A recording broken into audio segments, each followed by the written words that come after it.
Alright, so we should be live. Hello everyone and welcome back to the GT Podcast, the Geekus Theoreticus Podcast. I am your host Asmogan, and with me is my co-host. This Infinium. And today we're doing a Nurgle special.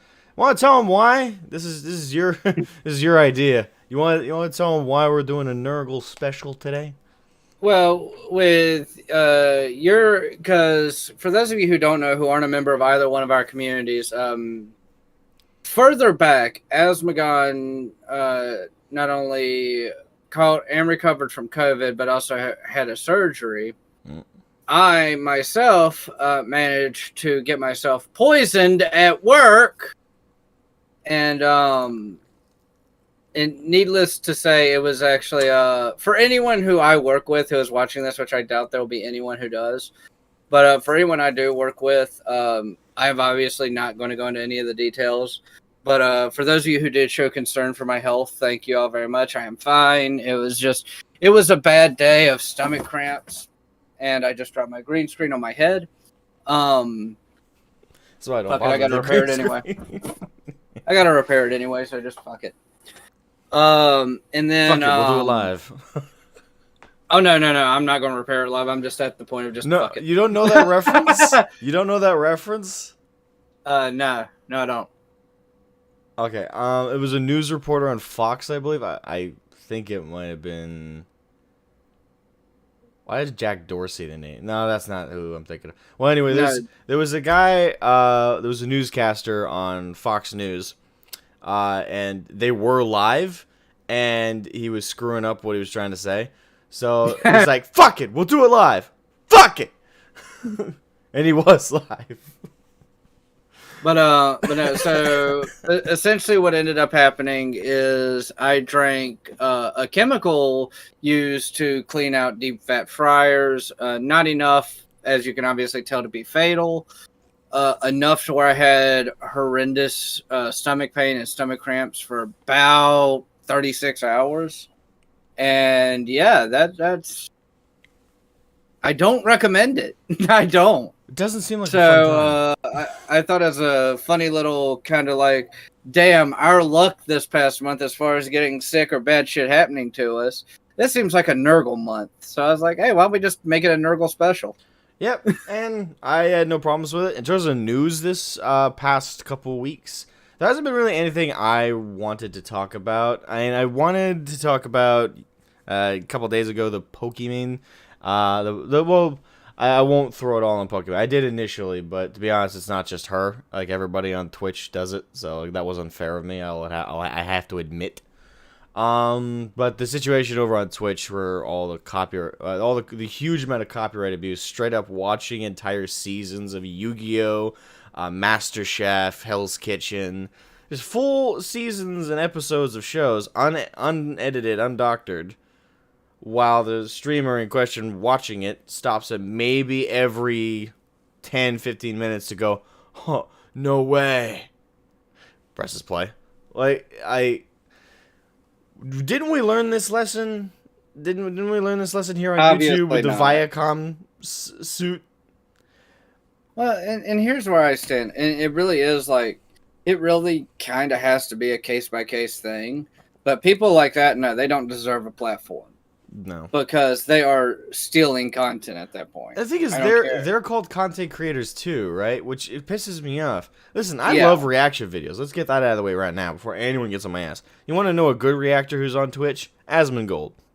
I love his takes when it comes to the Blizzard situations. He's very calm most of the time. I respect Asmongold because he actually reacts to stuff he's asked to watch. He has an opinion to give. He has a take to give. And he usually adds like 30 minutes to videos he reacts to. And I'm not even against like uncut reactions as long as you speak to the video. Like past that. On that note, to kind of throw this name out there, a reaction channel I actually really enjoy is Alex Hefner. He does like rock and metal videos. For anyone who's interested in that, check him out. He just did Sabaton's newest music video. Is he the nerdy looking guy with the glasses? Yeah. Okay. I'm not like insulting him. It's just that's like how I know how to visually describe him. Well, no, he did their newest music video, "Soldier of Heaven." For context, it's about this Austro-Hungarian bunker or camp or something in like 1916, I think, in World War One, that got wiped out by an avalanche, and about 1,000 people died. But also, this also speaks more to Sabaton than him, I guess, because Sabaton can take that and turn it into a beautiful piece of music. And But they did it with Bismarck, which in oh, themselves was absolutely, a they've fucking done it with tragedy. all that. Like all their songs are great. Like I hate being that kind of fanboy, but I have not found a single Sabaton song I do not like yet. I won't oust who it is, but there's a person on my Discord who actually hates them. Yeah, everyone has. And their the own reason he hates them is not because he thinks the music is bad, not because he like thinks any of the band members are bad. It's because people like them. Okay, hold on a minute. Now what? He hates Sabaton because they're popular. That's whatever. I couldn't agree. It's a stupid take, but That his reason. I guess. I guess at the end of the day, you can't really do anything about someone's reason. Before we get too much further into it, Debino, welcome to the podcast today. How are you, welcome James Knighton, and welcome to Captain Kadesh. But I will say that is a worse take than any of my video game takes, because I never say I like them because they're popular, because they're unpopular.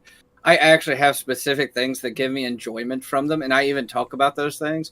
I have never said I like or dislike something because it's popular or unpopular.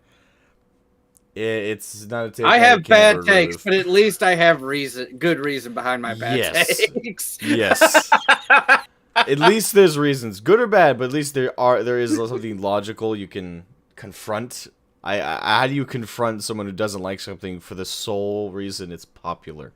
It's like something I've heard is two separate bands specifically. I've had people say I like them. It's Avenged, Sevenfold, and Five Finger Death Punch, and people hate them. Like these are two bands that either you like them or you wish death upon them and their family. How in the hell can you hate Avenged Sevenfold? Okay, so one of the reasons I've heard is because M Shadows, the singer, they're the ones who did Hail to the King, correct? I'm not thinking of the wrong band. Yeah, you're thinking of the right band. How in the hell can you dislike them? Their music is fucking rocker, man. So apparently M Shadows, I do want to say before anyone says this in the chat though that we're off topic and we're not talking anything Nurgle related. Actually, we are. Not yet. Heavy metal and rock and roll is indeed part of chaos. Yes, the Noise Marines are Slanesh, but I digress. But anyway, no. So because he said in an interview that they were like Metallica wannabes or something, and you can kind of hear similarities between their musics, and I kind of get that. Dumb reason, but I kind of get it. And the reason I've heard people hate Five Finger Death Punch is because that when he was drinking really bad, Ivan Moody was kind of a dick. No, really. Someone who drinks a lot is a dick. Oh no. He took it to a whole new level. But I'll say this, even when he was drinking, because he's actually, to my knowledge, he's completely sober now. Yeah, 32 months, I think is it. I could be way off, but I think he said in a recent concert, as recent as it goes for concerts. I think he said he was like 30 months, something like that. Again, I could be way off, but I know he's counting the months. Not quite years yet, but he's doing good. Oh yeah. So the reason I really love Five Finger Death Punch is, for any of y'all who do not know this about me, I grew up in a military family. My grandfather it started with my father. My grandfather was a dynamiter in a coal mine. And my father said, fuck that, that's dangerous. I'm going to join the military. And was actually going to join the military back in the 70s, 80s as a demolitions expert, because, safer. Ended up going into essentially human resources. But he did 22 years in the military. I wanted to go in the military. I ended up couldn't get my weight under control. when I was younger, and then ended up developing COPD. So now I completely fucking blacklisted. But I've always respected and honored military, law enforcement, all that, which is really bad for the area I'm in, because there are a lot of people that don't here, and that's a really unpopular opinion where I live, which surprises the hell out of me because it's rural. But anyway, but a lot of their songs have to do with like homeless bringing like awareness, like homeless vets, first responders, PTSD, stuff like that. And I really have a ton of respect for them. And actually, it's really cool. My dad, when he was stationed over in Afghanistan, question mark, he actually just missed a chance to meet Five Finger Death Punch. I think he missed about like 2 days. Oh, were they doing a? Were they? Yeah, they were doing a concert overseas, and he just missed him by like 2 days. What are those called? PTO? PTO? I know the military has a specific designation for like celebrity appearances and stuff like that. I know what you're talking about, but no, you're talking about the overarching organization. I cannot remember what the acronym is.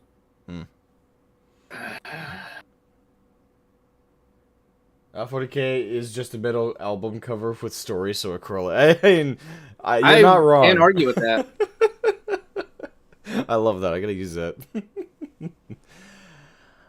Yeah, but heavy metal bands aside, and I also love Five Finger Death Punch. Yeah, and the news with Twitch streamers. USO. USO, that's what I was saying. Why did I think PTO? Pay time off.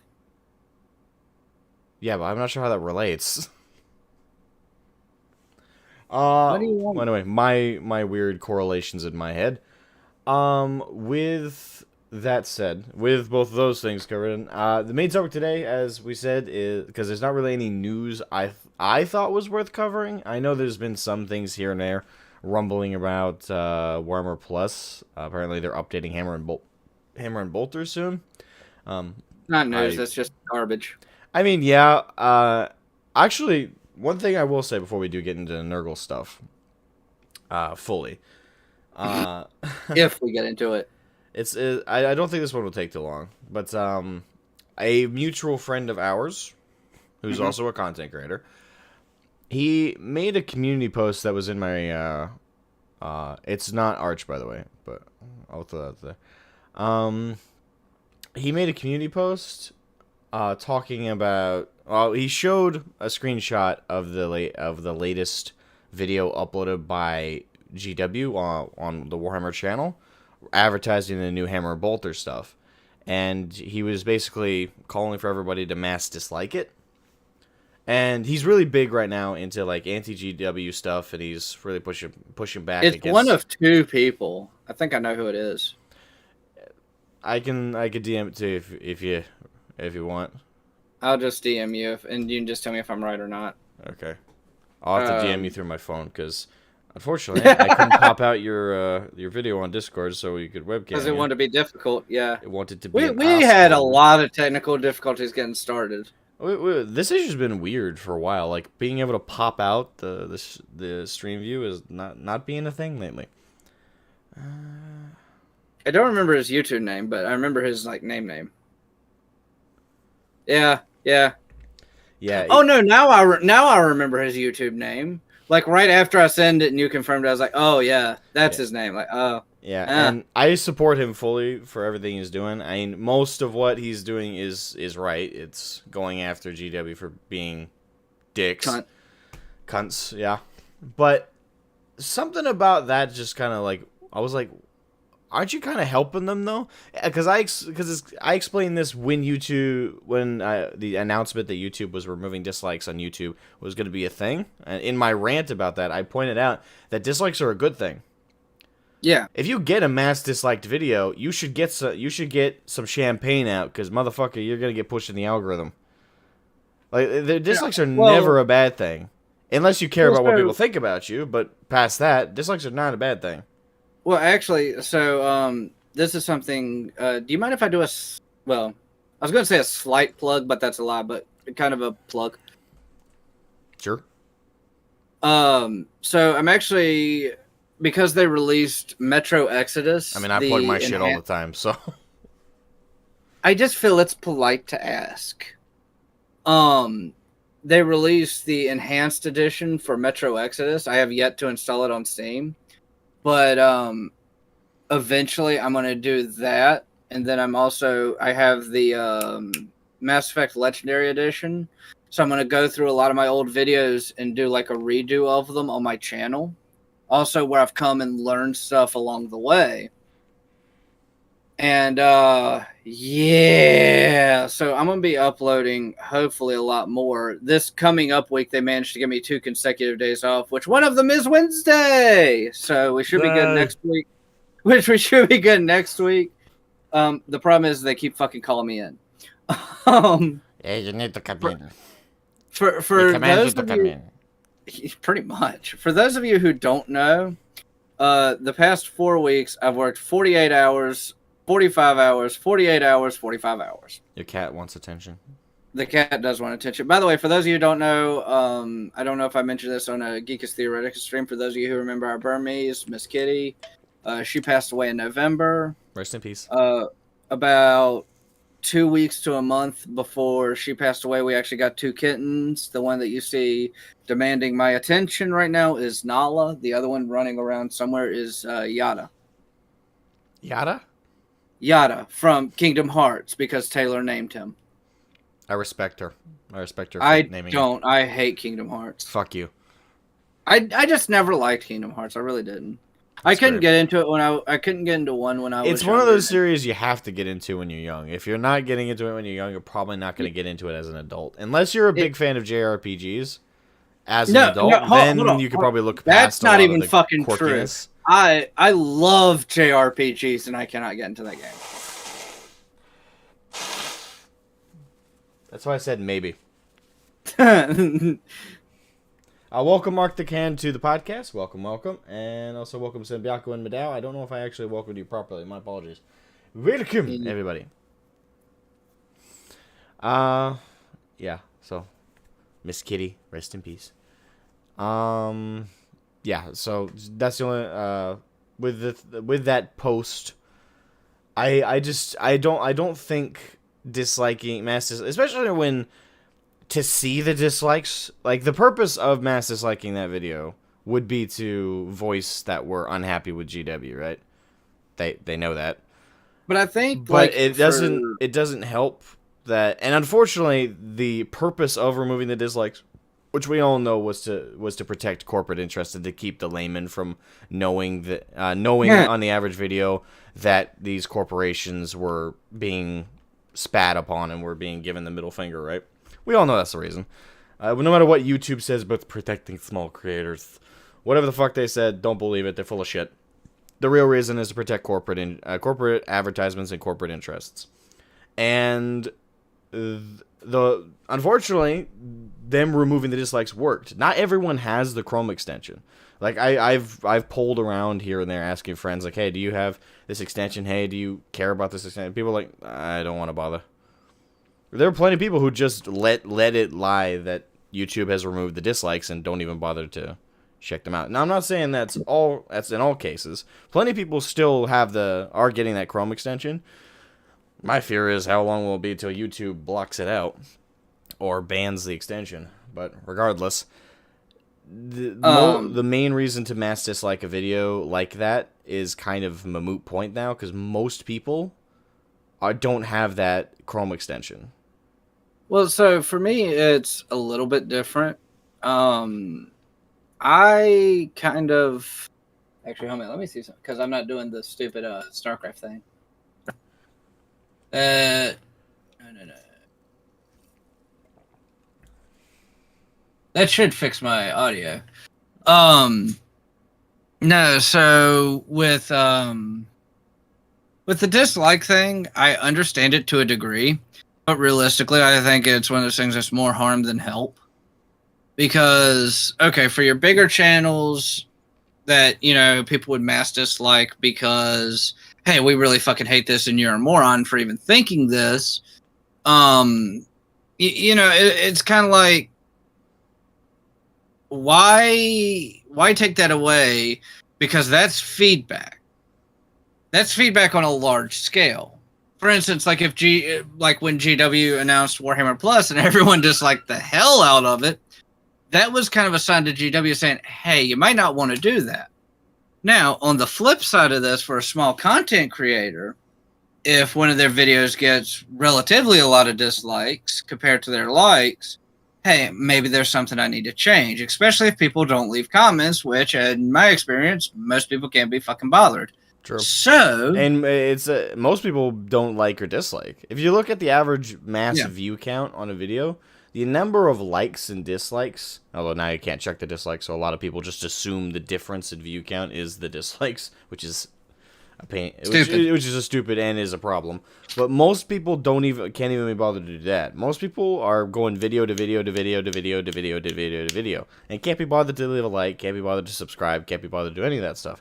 Speaking of, if anyone's enjoying this stream so far, please leave a like. We appreciate the support. It pushes us in the algorithm. It's not because we want to boost to our egos. Lotus. I mean, I would love a boost to my ego at this point. It would be a boost to my ego would sure as hell be a hell of a lot better than being fucking poisoned. Yeah, but likes unironically do help push the stream and the content in the algorithm. So do dislikes. So if you're not enjoying it, I guess leave a dislike. But yeah.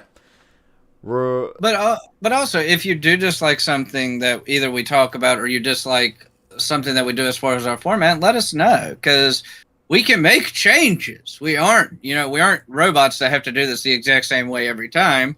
We just do because of simplicity. You know what? Just to be that smart ass. Here you go, Nathan. Ah, shit. I forgot I'm fat. And wearing my hospital socks. I was wondering what the pattern was on these socks. They're hospital socks, so it's like the little rubber rings on the bottom of it, so they're slip resistant. Okay. But yeah, you don't want all the patients who just went through surgery slipping around the floor. Well, I have like fucking 6 pairs of these, because for those of you who don't know, early last year, I spent a lot of the first 3 months of the year in the hospital and ended up having to have surgery because I had a kidney stone, apparently. And Nathan said, I'll leave a like when you show feed pics why I did that. And he said, I have now liked the video. Thank you, Ludus. But no, it's just, I love these socks. They're addictive. They're very comfortable. They're very warm. They are good socks. If they were people, they would be the best of boys. Yeah, well, that thing with the content creator where you mutually know. Well, I guess my overall point is I get what he's doing overall, but mass disliking doesn't work in either sense now. Like, I would get it from the perspective of, like, okay, it's just to show other people and to show the company that, we are not happy with what they're doing. We're trying to get them to change. But the problem is, what I miss? Little Miss Cindy just put in the chat when you joined at a weird time. Welcome, Little Miss Cindy, to the GT podcast. And my feet. Foot fetishes, be pleased. Yeah. But the problem is unfortunately, YouTube's purpose to remove dislikes is worked. Lots of people are not getting the Chrome extension to see them again. So yeah, from the perspective of being like camaraderie of being unhappy with GW, and from the perspective of actually voicing our displeasure, GW didn't do that when we could see the dislikes. So, in my opinion, if you want to actually hurt them, don't advertise it, don't show their videos, don't talk about their latest content, leave it be. We're talking about 30K, these stuff that they actually cared about back in the day, but if you're unhappy with GW, don't advertise their videos for them. So. It's kind of like even negative publicity is good publicity. Yeah, and that's exactly it. That's my thing. I'm not mentioning his channel and anything like that in this sense, because I am talking from a more negative angle of what of that specific post. Which let's clarify, because we don't agree. We don't disagree with what he's saying. We just think that it's not really having the effect that he wants. Yeah. But all the non-directly Nurgle-related stuff is aside. Yeah, Nurgle. So where do you want to start? With the Chaos God himself with the description, or the Death God, Typhus, Mortarion? I have an interesting conversation on how Nurglings are created. Do you know this one? I think so. I could be mixing up with another demon. Nurglings are created when the boils explode off of great unclean ones. No, that's what I was thinking. Yeah. Yeah. I was trying to remember if that was how. What are those flies called? The flying demon Nurgle White unit? flies. Yeah, I was trying to remember if it was them that popped out of the great unclean ones, or if it was Nurglings. White flies probably do too. And possibly. I don't know how each and every single individual Nurgle demon is produced from the battlefield, but there's some safe assumptions with the Nurglings. I guess kind of makes sense that they pop out of boils right out of. Blight drone. I'm sorry. Blight drone. Okay. Wait a minute, that ain't right. I thought the fetid blight drone is a Death Guard unit. It's this thing. I'm pretty sure. There's a fetid blight drone. Well, no, they're Nurgle demons still, but they're utilized by the. Oh, there it is. That's so stupid. Okay, so they're demon familiar. You know what? I just had a funny thought. They're demon familiars. So you remember the whole Thousand Suns having the what are they called? The like little pet demon things. Imagine if they were all just fucking bloat flies. That would concern people. Like, oh yeah, your pet's are cute. Oh my god, what the fuck is that? Death incarnate. And not a quick death, a slow death. So yeah, what is a good starting point? I mean, I know I'm pretty fresh up on the Death Guard, because recently I started collecting them and painting them. I'm hoping to get them ready for a tournament coming February. It's been very slow moving. I only have like 6 of them painted so far, and that is not enough for a 1K point game. So, trying to move my butt on it, but busy schedule. So yeah, where would you like to start, I guess? I can start with my general devil's advocate for how Nurgle really isn't a bad thing. And how Nurgle is a force of nature. All the Chaos Gods have the flip side that is good. Right? Yeah, like we have the upfront like face value that we usually get, which is Khorne is just a psychopath who likes murdering. Well, not a sociopath. He just likes murdering shit. He likes blood. He likes death. He's just a psycho. Then you got Nurgle, who's disease, plague, and cancer and stuff. You got Slanesh, who's horny, BDSM, raping to death. And Tzeentch, who is a cunt. I must fuck with everyone. Like I can only describe Tzeentch as a cunt. Like, the other ones, it's like you have to specify. But Tzeentch doesn't have, like, a specific niche. That's kind of what his niche is that he's not specific, other than being the monkey wrench in the gears. He's like, oh, this well-oiled machine is working, right? You say? Let me just put a small quarter right here between 2 gears. Walks away, and all of a sudden, sputtering. And then it explodes, and then someone gets. It's I remember Arch having this where it was talking about orcs one time, and how it's kind of like a circle of violence, because it goes from like Gretchen. Circle of life. Well, like a Gretchen getting pissed and hitting a squig, the squig getting pissed and biting an orc, the orc like hitting the squig, and it flies off and like catches fire, and then catches the war boss on fire, and then the war boss kills the orc because orc started it. And that, like, that's Tzeentch right there. That is Tzeentch. Mm-hmm. Like, it takes one small action, causes great amount of chaos. Chain reactions of destruction.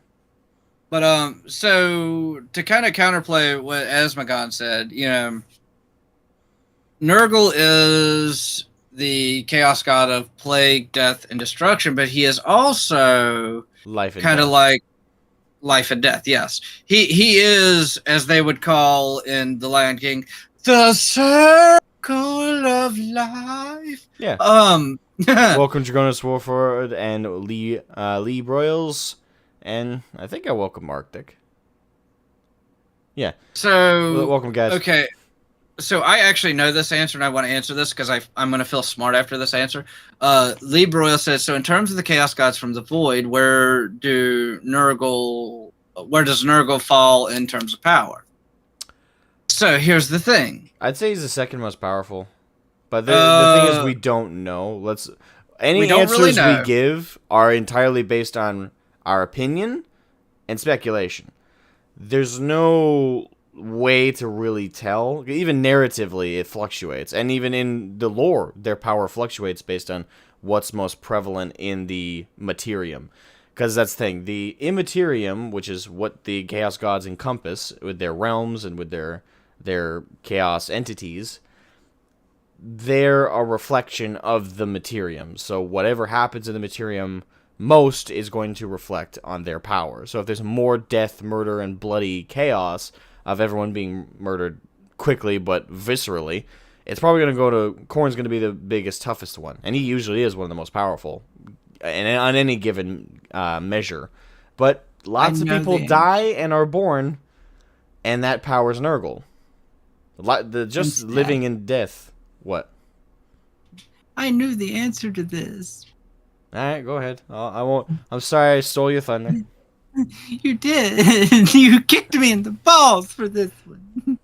So actually, this has been in the lore and by the creators. There has been a definitive answer between who has the potential to be the strongest of all the Chaos Gods, and it actually surprised me, and that would be Slaanesh.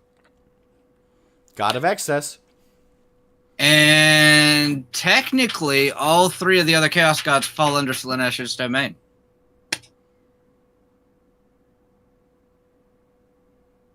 For that reason. So technically, if you're looking at which one could be the most powerful, it'd probably be Slaanesh. But there is a constant war in the Immaterium, like Asmogan said, where currently there's no way to tell. But the one that has the potential to be the most powerful would probably be Slaanesh, followed, I would say, probably by Khorne, then Nurgle, and then Tzeentch would be dead last. Mm-hmm. And that's based entirely on speculation, because again, there's no way to tell on any given moment in the lore. Also, each writer will depict them differently. Oh yeah. So, like, one writer will depict the chaos god Khorne as like the most prevalent, and the rest of them are kind of like lackeys.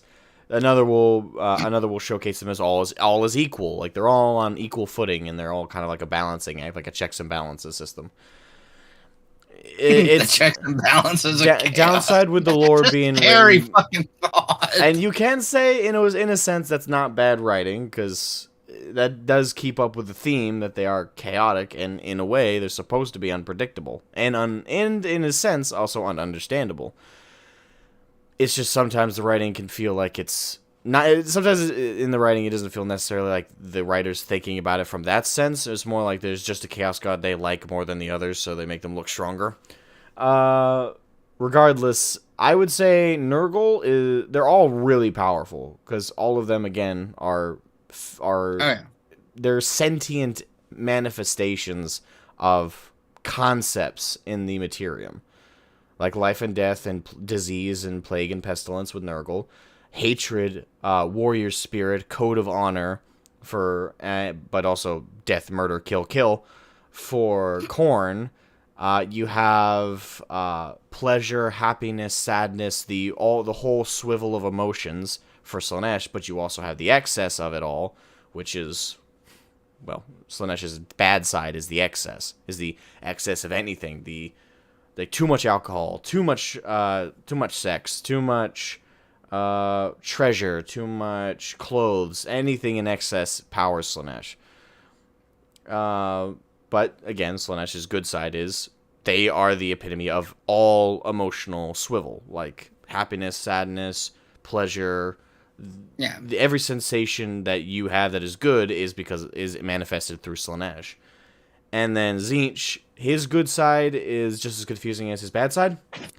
Yes, he represents chaos and disorderliness in terms of events. Like, he makes sure that nothing is living in this certainty or this static realm of consistency. Everything must be unpredictable. Everything must... he literally is the manifestation of the term, if something can go wrong, it will go wrong. But maybe not. But his good side comes in the form of... it comes in the form of your life isn't going to be stagnant. He doesn't like stagnancy. So whenever you you go to work and there's a surprise party for your birthday, that's also Tzeentch. It's not just causing a domino effect of destruction and chaos. That is his bread and butter, but he also is the manifestation of those kinds of things, like random events that happen in your life, both good and bad, are kind of the balancing act with Tzeentch. So, with all that said, it's really hard to tell who's the most powerful most of the time. So, I guess in my opinion, I'll just say, I think Nurgle is the second strongest, next to Khorne. Slaanesh, potentially, I agree, I see where Ludus is coming from, but I'd say, with a lot of it being vague, Slaanesh and Tzeentch have the most confusion with exactly how much excess you need to have to power Slaanesh, how much chaotic random events need to happen to power Tzeentch. It's harder to tell. With Khorne, it's pretty easy. It's just any time there's a vicious, bloody murder, that's some level of power sent his way. With Nurgle, every time someone dies and is born, every time, without fail, it powers him. It's just with Tzeentch and Slaanesh, theirs is a little less specific. So it's hard to tell. It's more esoteric. Yeah, so it's harder to tell exactly where they are on the scale. So I would say just from what we know and what's confirmed, Nurgle is the second strongest next to Khorne. Let me turn on my light. I think the changing color hues when I move around is causing the camera to go sputter. Oh no! Don't feel bad. My entire microphone just cut out, the mic and the headphones. So I was like, "Wait a minute, what the hell?"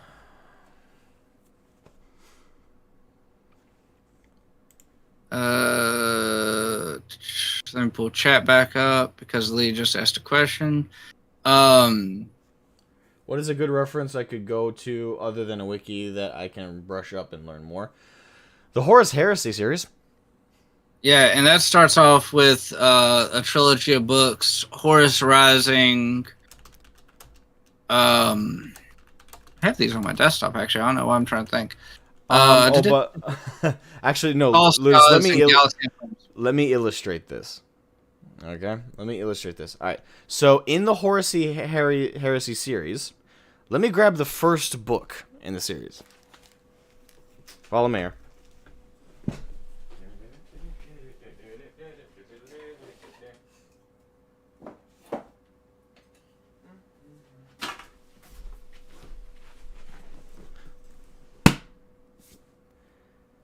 This is the first book, just book number 1, of the Horus Heresy series. It's that thick. You want to know how many books are in the whole series? It's what, like 56 at this point? 60. There are 60 books as of October 2021 in the Horus Heresy series. Damn. Get the audiobooks. I have over 22 of the audiobooks. No. I was saying that to Lee. Cool. Okay. Yeah. That was I more do recommend the Lee. audiobooks because at the very least, this isn't a Horus Heresy book, but the Hell's Reach audiobook in particular, you will get lost in that man's voice. You will doubt if you're straight, you will doubt your sexuality at least a couple times while listening to the narrator of Hell's Reach. I love that man's voice so much. But yeah.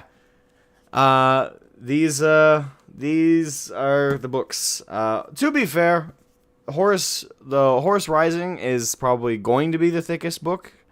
The rest of them are a little less chunky, but do keep in mind that this series has a lot of the page count is a little crazy.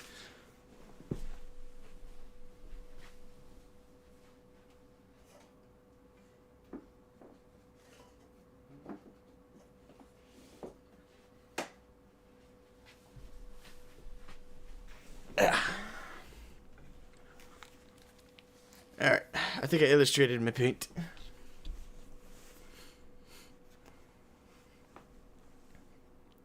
Hello?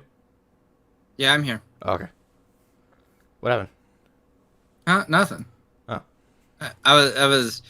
I didn't know if you were going to continue talking about the books. No, I just wanted to illustrate, like, if you're going to go into the books to learn more about the overall lore, just know that, yes, the best series to learn about pretty much everything, from Eldar, specifically Space Marines in particular, the Horus Heresy, which is the biggest lore event in the entire lore, that, all of it, you got a hell of a lot, you got years worth of reading time.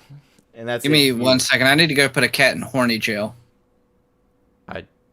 I'm not gonna ask. Horny jail?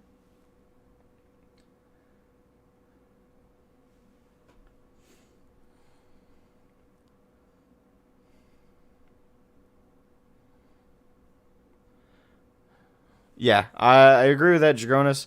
If you can, get your hands on learning about the lore of the Unification Wars, which the most important stuff of that you can get in a wiki or a YouTube video.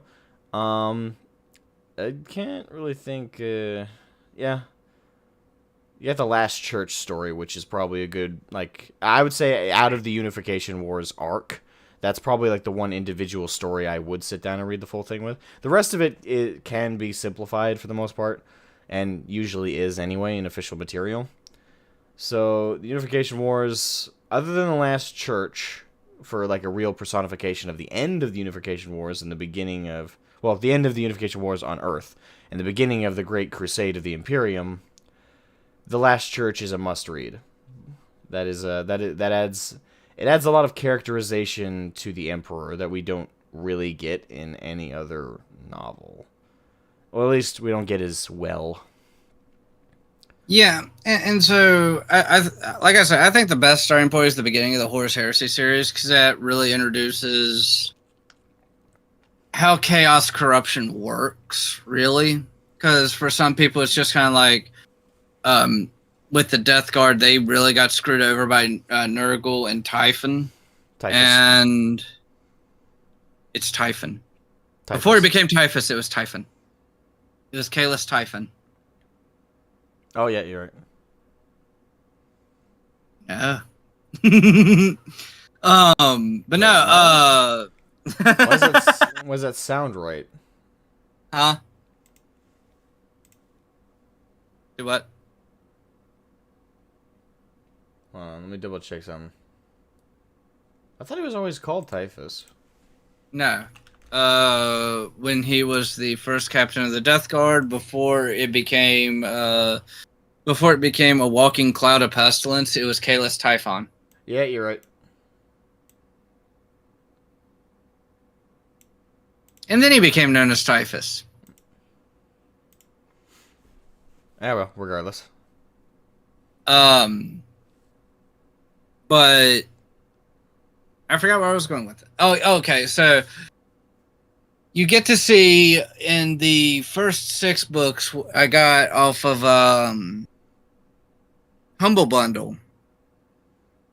It's Horus Rising, False Gods, Galaxy in Flames, Flight of the Eisenstein, Fulgrim, and Descent of Angels. Really, the only ones you need are the first 5, and those all show different variations of chaos corruption. With Horus, they show kind of like how he was actually relatively hard to turn. With the death. One thing I will point out is Lee's earlier question was not about chaos specifically, but about 40k lore as a whole. Well, no, but also like where you're talking about some of the references. this shows like what it's like for some people that do turn to Nurgle or Slanesh or just Chaos in general. How it usually starts is kind of what I was going toward. And this also goes because my main facet of lore is 30k, but also Chaos too. So I have a biased answer. Most of my core knowledge is 30k, but loyalists. I know the stories of the Chaos Gods and the Primarchs that fell to the Traitor Legions, and I know the story of Horus Heresy, but a specialty, I guess, the closest thing I could call it a specialty of all that chunk of lore is probably the Loyalists, specifically the 7th Legion.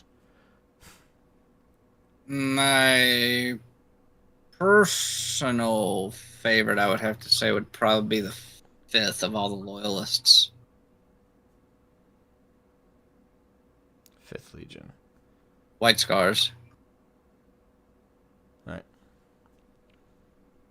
Because who doesn't like the White Scars? They're very so typecast, but they're also very cool. I know plenty of people who don't have an opinion about them because they don't know much about them. And when it comes to popularity, the White Scars got shot in the kneecaps.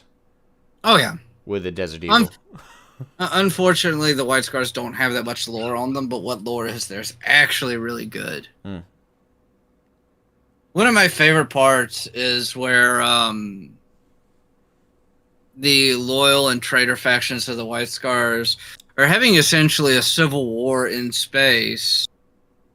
And Jagatai Khan was down on a planet talking to a shard of Magnus, comes back up to the ship in the middle of this civil war, and essentially kills, I believe, one of the leaders of the traitor faction. He says, all right, we can fight later, but right now we got to take care of this. And they all just stop fighting. It's just like that's kind of badass when you think about it. We'll have to do a White Scars special where Ludus can go ham.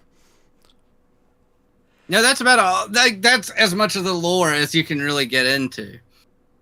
Because that's like the only lore there is for the White Scars is like a little bit before that and a little bit after that. But after that, it's like, you have the Mantis Warriors and the Badab War. They're just a White Scar successor. It's more around the successors than the actual Legion. It makes me sad. There's more lore than you can absorb. There is something to be said about that. There is so much lore to 40k that you can't really absorb all of it.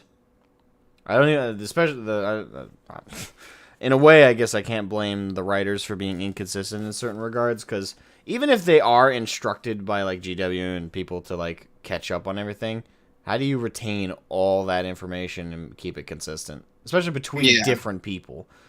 But again, that's why you don't have that many people writing one series. You have 2 people, 3 people at most.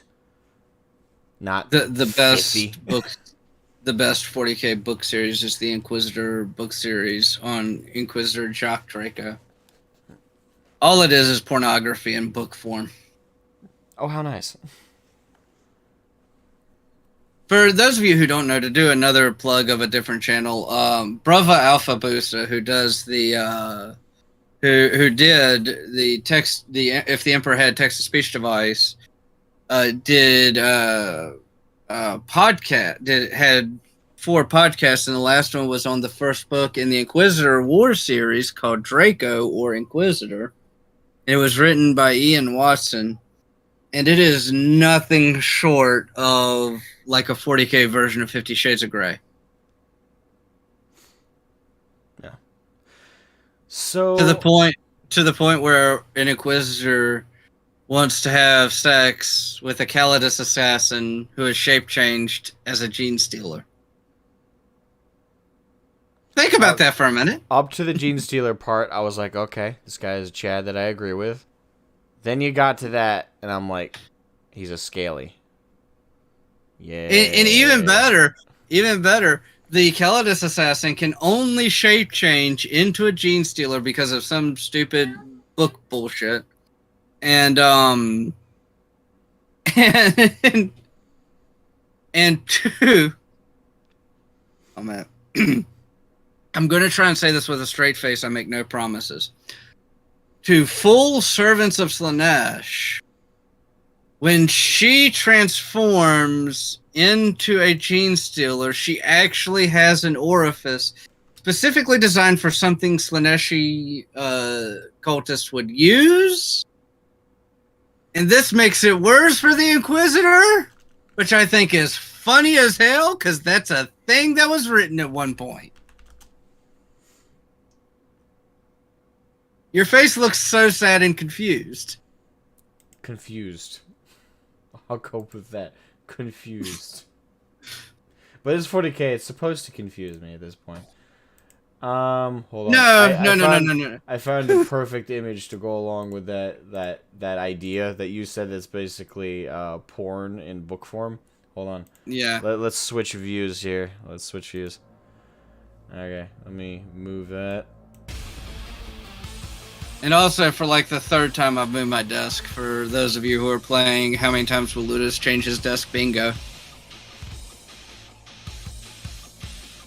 I'm just gonna leave that right there for a second. No. It's worse than. Oh God, actually no. I can't say it's actually worse than that. One of the absorb this image. Some of you are turned on. Some of you are horrified if you know the lore about some of those particular assassin ordos. Oh, what is it? Now the Calidus one, kinky. Hold on. But a new recruit has blessed our company. Thank you to Dolphin Senpai for subscribing. Much appreciated. I have to figure out which one it is because I know it's not the. Is it? No, it's the Eversor. That's the one I was thinking of. No, see, the Eversor makes it a bad thing. Okay, so just to clarify, the Eversor is the one that they pump full of drugs and they cryo freeze him. Well, they pump full of drugs, they put him through like psycho conditioning, showing him all the most horrific, like what's that? What's that movie? Penny Dreadful, that movie where they have that guy like who had his eyes like peeled open and forced to watch imagery. Oh yeah. Is it? No, is they that do that to like most people in the Imperium. Yeah, but they do it specifically to this type of assassin. They do it to Adeptus Astartes too. They don't do that. They don't do that. Yeah, they do. No, they don't. Not all of the chapters, anyway. They But they don't they don't strap them to a chair, peel their eyes open, and then pump them full of psycho. Oh no, I don't know if they specifically drugs. do it that way. But no, not full of drugs. No. But they do indoctrinate them that way. I don't know. No, they do indoctrinate them, but what I'm talking about specifically is the drugs. Okay. Is the drugs and also pumping the psycho conditioning imagery in their head to turn them into a killing machine like Wolverine style, minus any kind of sanity. Lee Broyles also asked, "Can you guys give me a quick breakdown of the Adeptus Sororitas?" You want to do it or do a quick breakdown? No. Essentially, the closest thing that people are ever going to get lore friendly wise to female Space Marines, and they're better. More badass. They're better. Fuck that. Not the close. Fuck that. I'm gonna let me fight this. Okay. They're more badass than most Space Marine chapters. They are better out there than female Space Marines. Fuck that concept. Fuck the people who absolutely. ignore. I agree with that. Fuck the people who ignore the Adeptus Sororitas and the Sisters of Silence.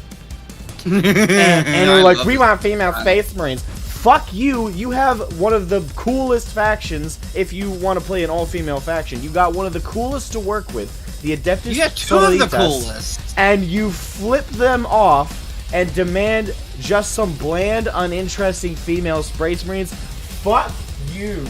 Fuck you and fuck everybody who demands that shit and also ignores that simple fact that the Adeptus Sororitas fucking exist. Anyway, I think I made my point. My argument is that even if they came out with female Space Marines, they would still be cooler. Yep. But no. So for me, the Sororitas, they are essentially the military arm of the Ecclesiarch at this point, due to a loophole. No. You didn't touch a nerve. It was actually more my fault than anything. Oh no, the Sororitas are amazing. Or really? They are. The thing that pisses me off is the people who bitch and Who ignore their existence and are like female Space Marines. Like, there's nothing that can compare to Space Marines. Bullshit! They're not even genetically enhanced. Actually, that's not true.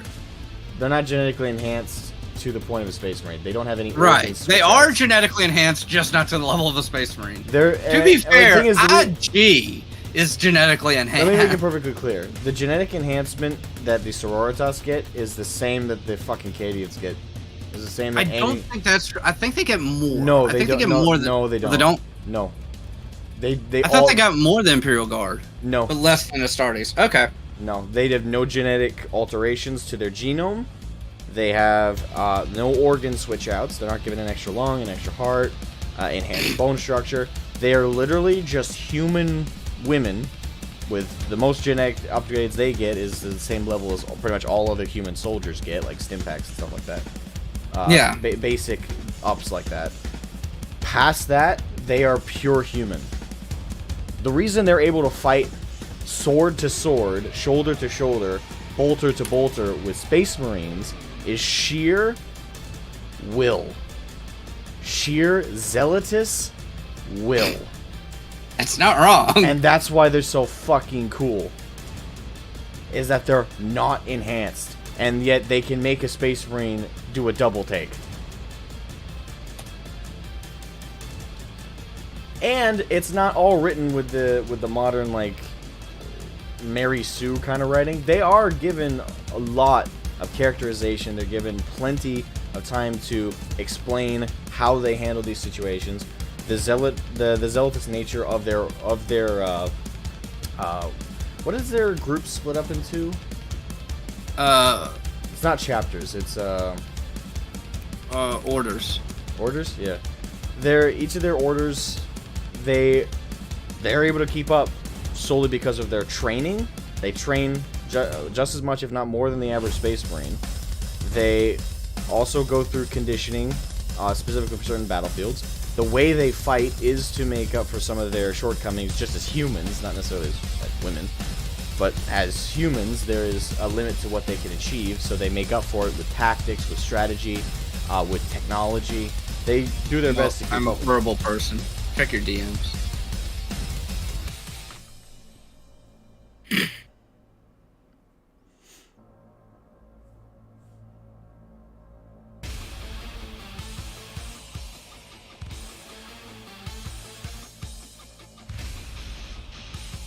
Is that the chick from Total Recall, yeah. Huh. But how do you like the new Ordo of the Destroyers? Blasphemy. Burn the heretic.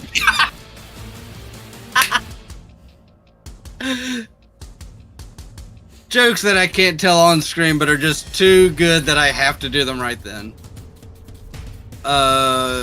Well, that sounds super awesome. They're adding them as DLC characters in a couple of 40 games recently. That's what inspired my question. Actually, what would be cool is if they added them to Gladius. Actually, if you ever want to personify how cool the Sisters of Battle are, they have a tank that is just a pipe organ missile launcher. It was already mentioned in the chat. Oh. Well, I'll say it again, because it needs to be said again. They have a pipe organ missile launcher. They drop churches onto the battlefield. Churches! With hymns playing. Like, you hear it before it lands. There'll be heretics fighting a battle, and they'll just hear the church hymns. They'll hear the singing, you hear the choir, and then the church slams to the earth. And they're like, fuck. And then a bunch of sisters come out and flamethrow them all to death. No, the newest one added to Gladius was the Mechanicus. I just realized on our Nurgle special, we've spent maybe a tenth. 20 minutes. We spent maybe a tenth of it talking about Nurgle. Yeah, fuck. Well, it was more meant kind of as a joke, just kind of like, you know, you got sick with COVID and got better, had a surgery. I actually managed to fucking get poisoned. Yeah. Playing with scissors. Actually, that looks like that'd be cool. The Mechanicus and Gladius. Hope you guys are still streaming in about 30 minutes. Yeah, we should be going for about an hour more. Yeah, it should be. Yeah, but Look at the chat. Look at the chat. I am. Is it Carlos Corin's thing? Yeah. Yeah. Yeah, that's what he sent me, and he said it was the newest order of. No, did you see what I typed before that? No, I didn't. It's literally on my end. It's right above it. It's the Adeptus Sororitas Order of the ET Rosary. Shame on you. It's funny. I'm a horrible person, but it's funny.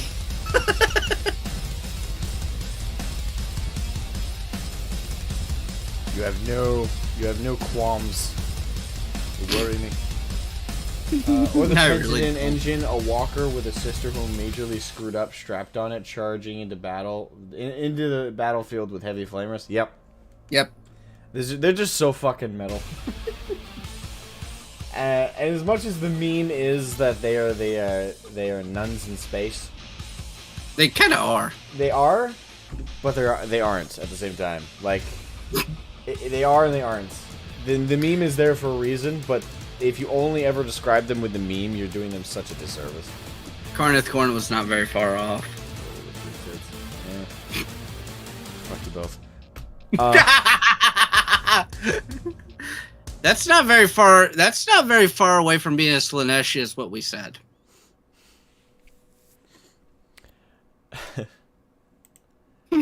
All right. So What do let's you want, let's Cat? get some Nurgle in this Nurgle special, shall we?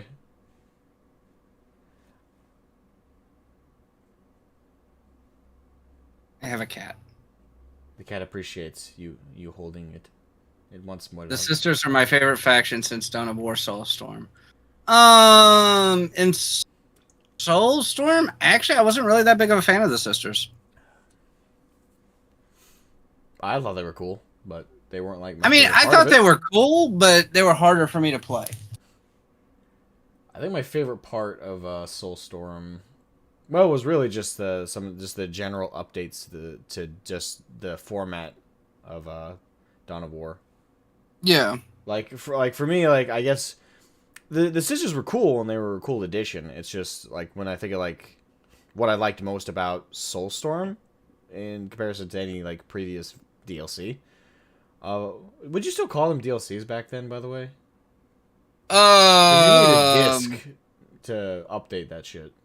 I'm trying to think of what like Reign of because Warcraft 3 had Reign of Chaos and They call them expansions, if I recall correctly. expansions. That's what it was. Yeah. Which is weird because we associate that with MMOs now. Well, no, because I was thinking of Warcraft 3: The Frozen Throne and StarCraft Brood War. Yeah, both of those were expansions. Expansions. So It's that's weird how probably why. gaming has evolved, right? Because now, whenever you say expansion, and a gamer, if you're talking to a gamer who's younger than, I want to say, who's younger than 20, I want to say, younger than 20, 15 at the absolute, tail end of people who played games from the 90s. Yeah. A lot of them, when you'd say expansion, they're usually going to think of something like World of Warcraft, if they play World of Warcraft, Final Fantasy, other MMORPGs. Usually, if there's an update to a game now, it's just called a DLC. Oh yeah. And so that's also to kind of stay similarly onto the Nurgle theme, kind of. Yeah, we keep going off track. Yeah, I keep going off track. That's why I like State of Decay 2. They haven't released expansions or they have released some DLC, but especially like small packs. Didn't they add 2 maps? They added 2 maps. They added 3 difficulties. They added stuff like that. But those weren't DLC. Those were just updates. those were free updates. Those weren't like DLC. Like you didn't have to pay for those. Like stuff you did have to pay for were like small packs. For instance, there was the Independence Day pack, which gave you like 3 vehicles, a crafting station, and like new explosives and shit. Like all their DLC was like $6 shit.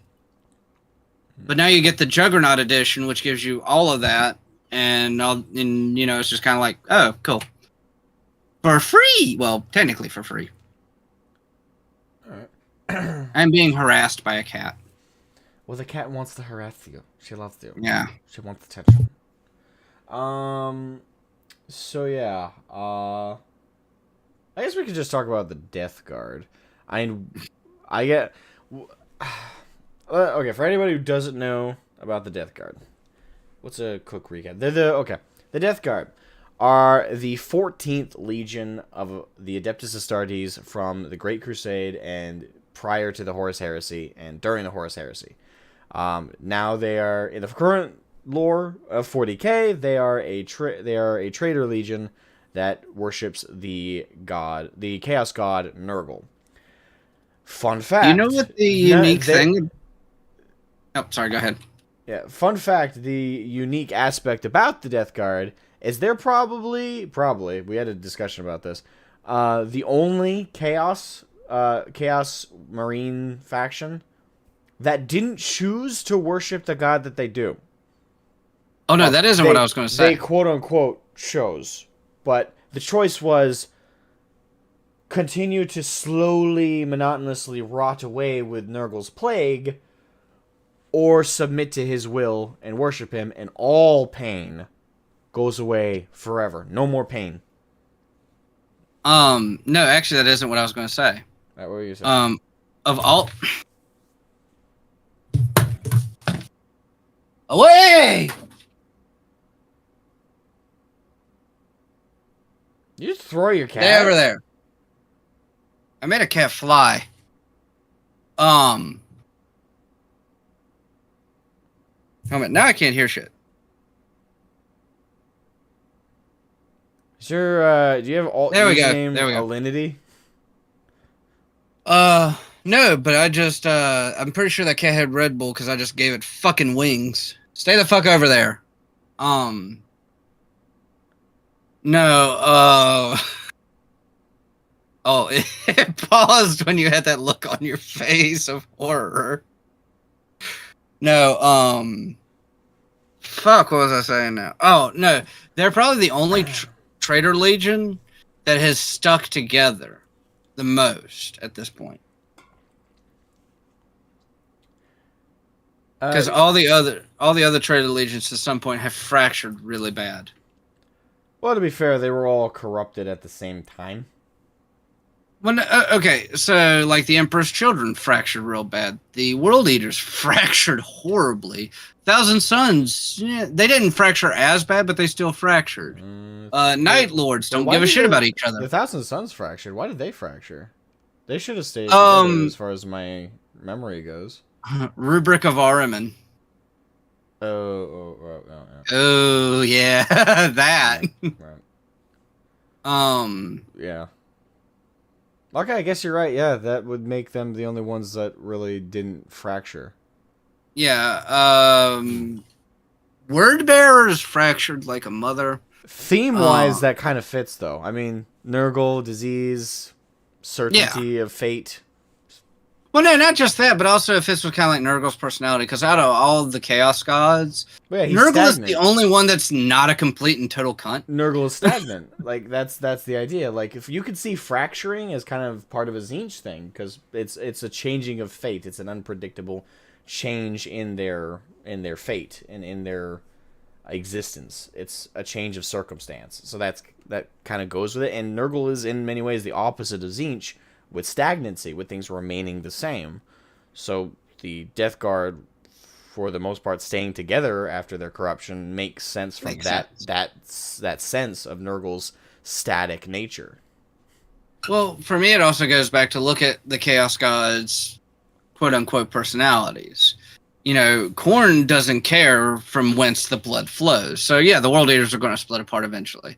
Slaanesh doesn't really care where the hedonism comes from. Tzeentch doesn't care whose plans he fucks with, even if they're his own. But Nurgle is kind of like this happy-go-lucky grandfather figure, and he's called fucking Grandfather Nurgle. And he's just like this happy-go-lucky, yes, everybody join me. So it kind of makes sense on that end, too. Isn't there a song that Nurgle demons sing in battle? Yes. Let me pull it up. No. Hold on. The two worst ones are the Nurgle ones and the Slaaneshi ones. Please no. I'm trying to block that research I did from my mind. Okay.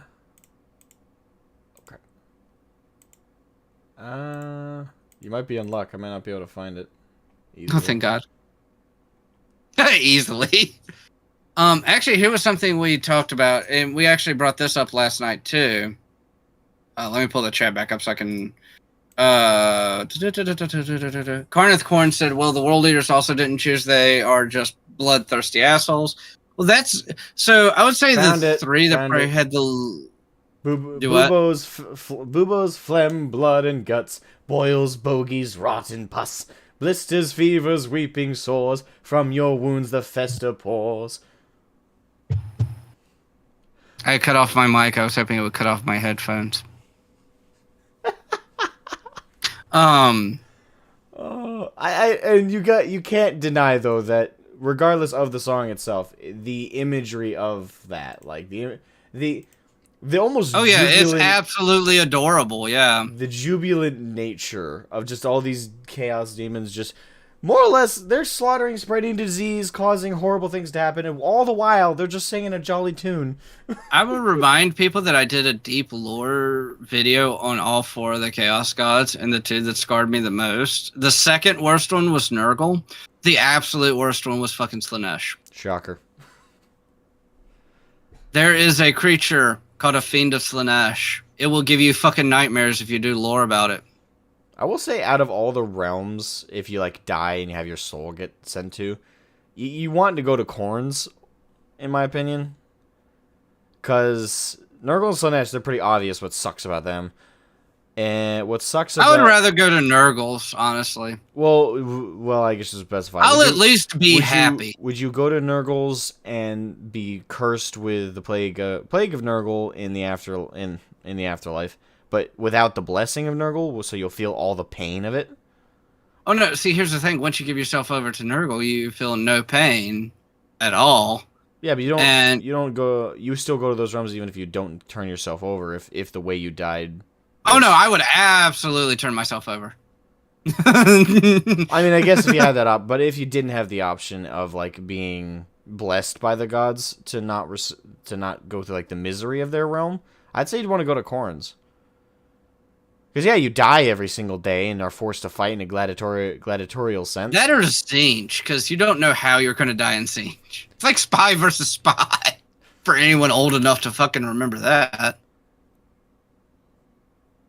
I mean, yeah, I guess Tzeentch is probably the second one I would want to go to. Because it's probably like an eldritch horror. It's probably like visiting Cthulhu type deal. But at the very least, you're not necessarily going to be tortured in the worst ways possible. Well, your mind, whatever consciousness you have in Tzeentch's realm is fucked. But eventually, you have the comfort of knowing that your sanity will eventually leave you, and at least once you're insane, you're insane. I would rather be a soul trapped in any of the Chaos God's realms than an Eldar soul trapped in the warp. Period. Oh, yeah. Because Eldar suck all around, but that's a fate fucking worse than death right there. That's why they guard those soul stones so hard. Oh, yeah. Oh, I know. But damn, no. No, I would never want that to happen. Oh, yeah. Is there population... I know you keep it with 30k, but in 40k lore, I can't remember if they're on the upswing now. But last I checked, their population, the craft worlds anyway, were on a steep decline still. I don't think they're on a steep decline. I just think they evened out. Because if they didn't even out, they were just gonna fucking die off. Well, that's the thing. That's always been like that's always been like part of their identity in the lore, is that they're on the edge of being extinct. Yeah, I think that's kind of like where they're keeping them. But like where I said, like I think their numbers have stagnated because if they decline anymore, they're just extinct. So I think it's just kind of they're still declining, but somehow they keep getting more of them, so they're not actually declining. Yeah. Well, anyway, so fun little jaunty tunes and Eldar aside. In the case of the Death Guard, they're the 14th Legion of Astartes. The Primarch is Mortarion.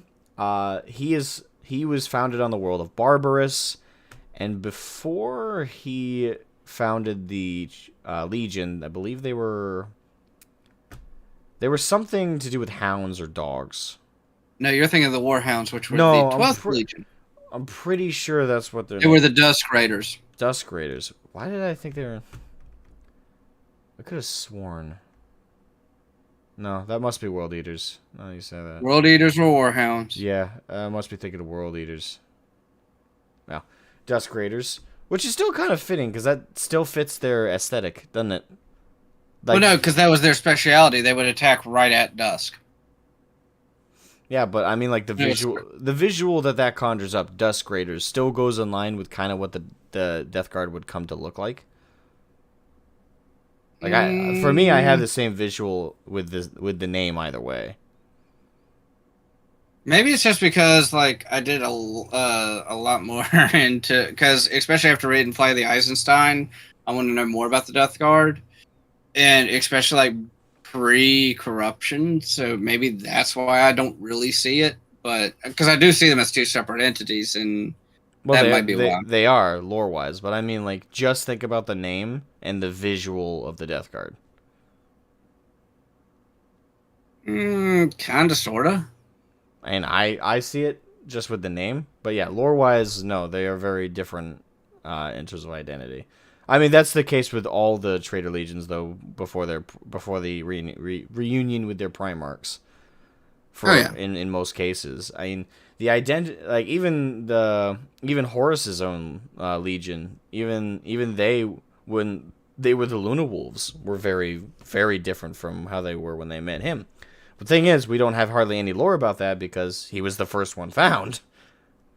So they had a very short time without their Primarch to formulate an identity. But same with the World Eaters. The World Eaters, before they met Angron, they were, they still had aspects of his nature that we would come to deal with, especially, but minus the extreme nature of it with the butcher's nails and shit.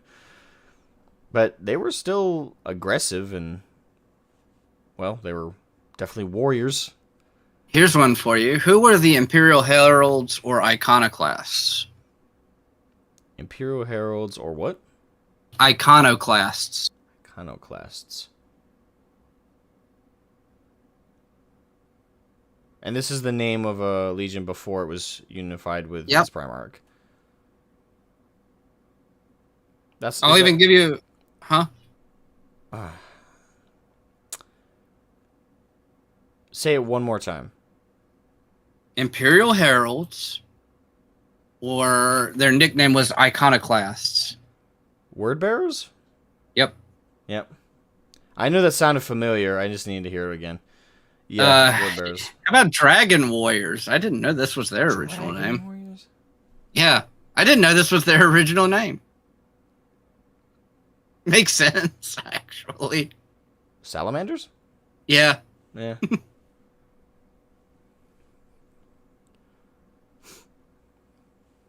Here's the thing. I know all of the same stuff. It's just, it's not as fresh in my mind because I don't focus on 30K all the time. 30K is best K. I don't disagree. Especially with current writing. I mean, if you want good writing with 40K, don't go to 40K. No. Go to 30K. Everything that happens before the current paradigm of the lore is pretty much the best stuff. Horus Heresy, Unification Wars, The Last Church. When one of the Primarchs has a fucking Eldar girlfriend, that's when you know you've strayed too far. I mean, to be fair to the lore, technically they're not a thing. But the community has made them a thing.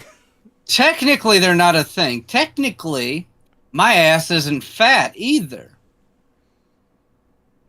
Technically. I'm not gonna confirm nor deny that.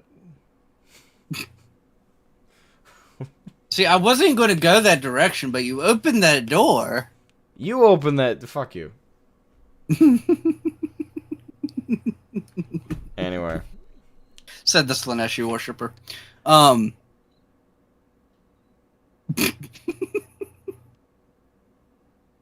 Anyway, moving on.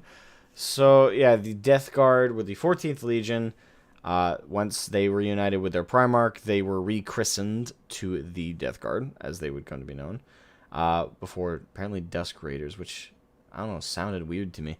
But Dusk Raiders then became Death Guard, and Mortarion and his people that would become Astartes with his reunification with his I almost said chapter Legion were founded on the world of Barbarous.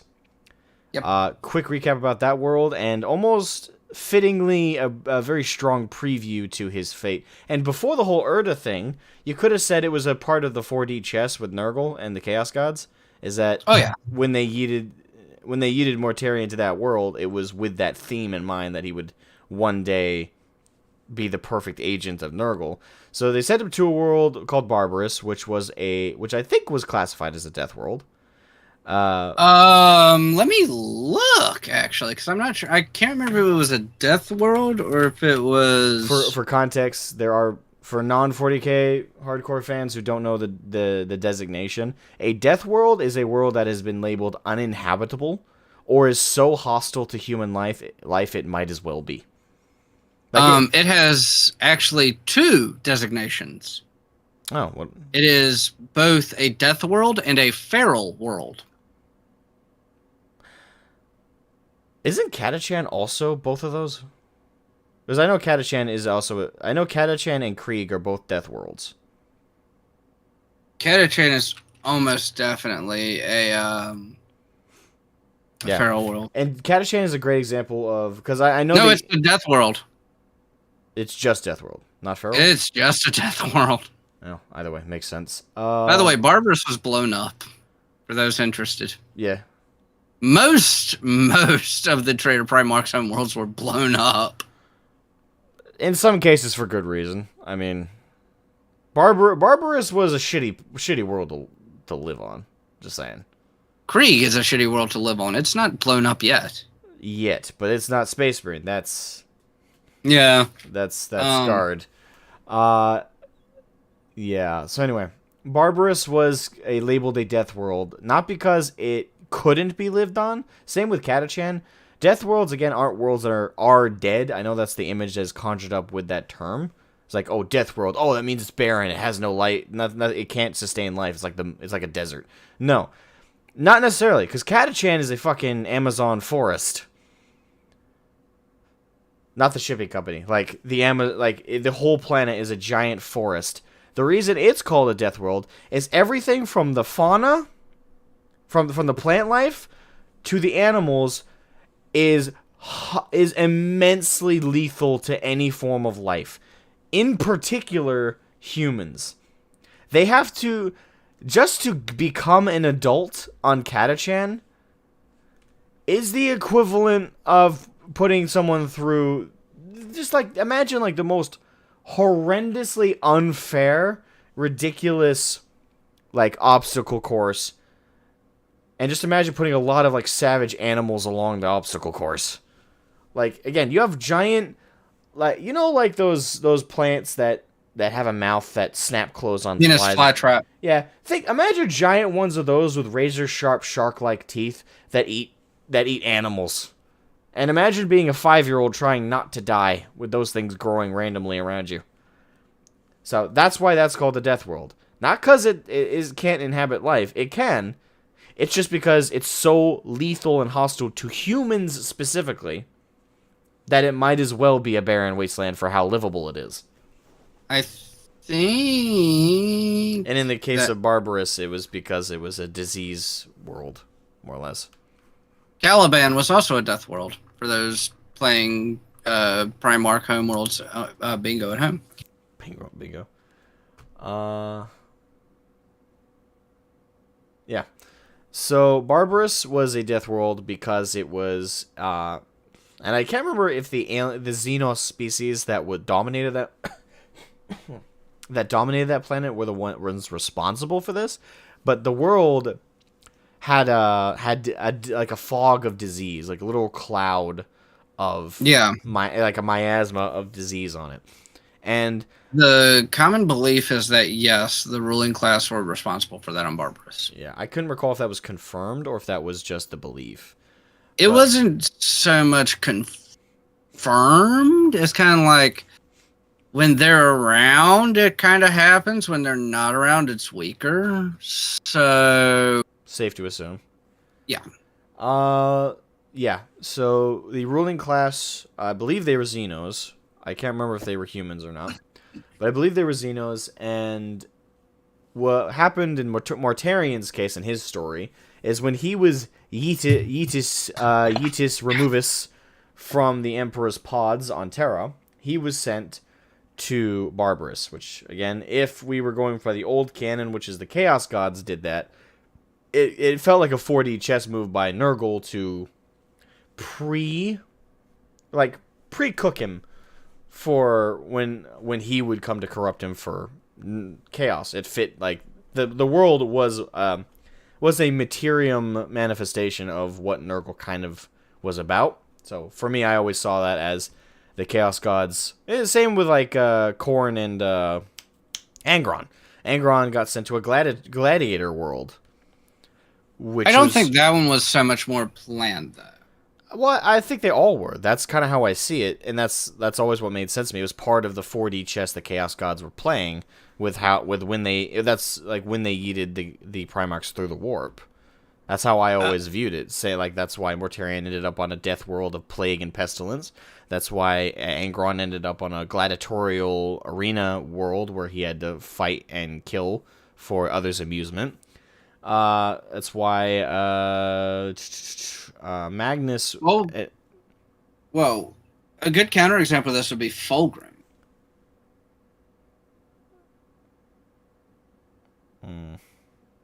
He ended up on a planet that gave up its culture because it was on a steep decline, and because he was able to increase its productivity, it gained its culture back. So you could kind of make that link there, but really, it's hard to link Fulgrim's ultimate downfall up until Lair. Because, yeah, he was kind of an uptight little bitch. Not necessarily the downfall. I kind of see it as the worlds they ended up on. There was aspects about those worlds that would give the Primarch a predisposition to the nature of certain Chaos Gods. Like the gladiatorial arena for Angron. The predisposition there is warriors fighting for honor, fighting for the glory of combat, for fighting's sake. Just the reveling of combat. Yeah, and I see what you're saying. I do. Jagadai Khan could have been in the same place as well as Korax as far as falling to Khorne, because I believe Korax's first thing was he murdered a bunch of people, if I remember right. I can't remember if it was Korax or... And Russ ended up... Yeah. Because Fenris you had to fight for your life hard on Fenris. Let's not bullshit. The Space Wolves should have fallen either to Khorne or, now that I think about it, to Tzeentch. Well, that's... Because they played with familiars.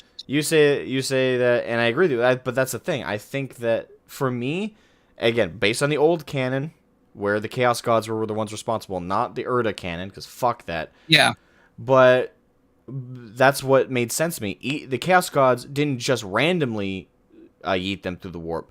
It sent them. Like, the Chaos Gods sent them to specific worlds that they kind of, like, scouted out that would give them a pre-exposure to their natures. Nurgle with the Plague and Pestilence for Mortarion, Angron with Khorne, and the thing is, in my opinion, certain Chaos Gods grabbed more than one Primarch to do that. It wasn't just the traitors. Some of Yeah. the loyalists were intended to turn as well.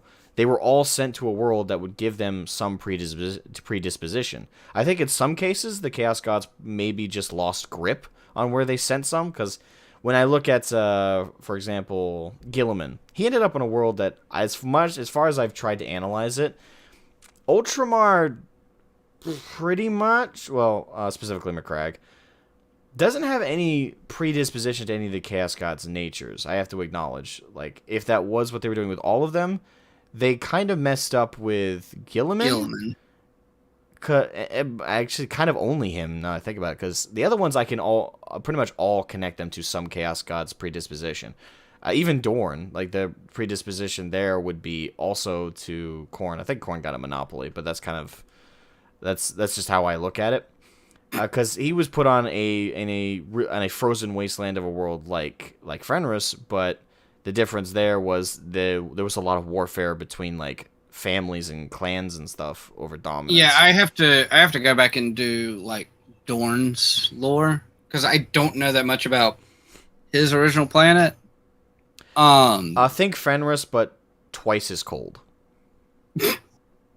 I know one that got in a really shitty situation was Korax, the Khan,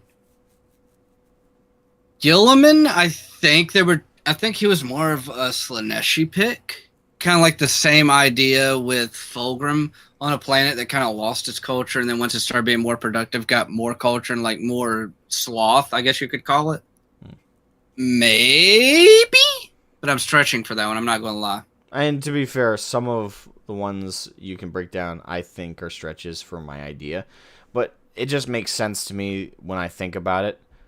And I do. I got a recent comment on this video, and I would like to share it because we're kind of on topic for this. The video I did, if Horus would have died on Davin, like, how would that have played out? I essentially gave command of the traitors to originally to Lorgar and ultimately to Angron, because Angron does not like to share power. But it ended up being a split of, like, 4 traitor legions to, like, 12 loyal. It was just a horrible one-sided stomp. Because one of the things that I thought was kind of important was Horus himself. Like, and, you know, it kind of makes sense.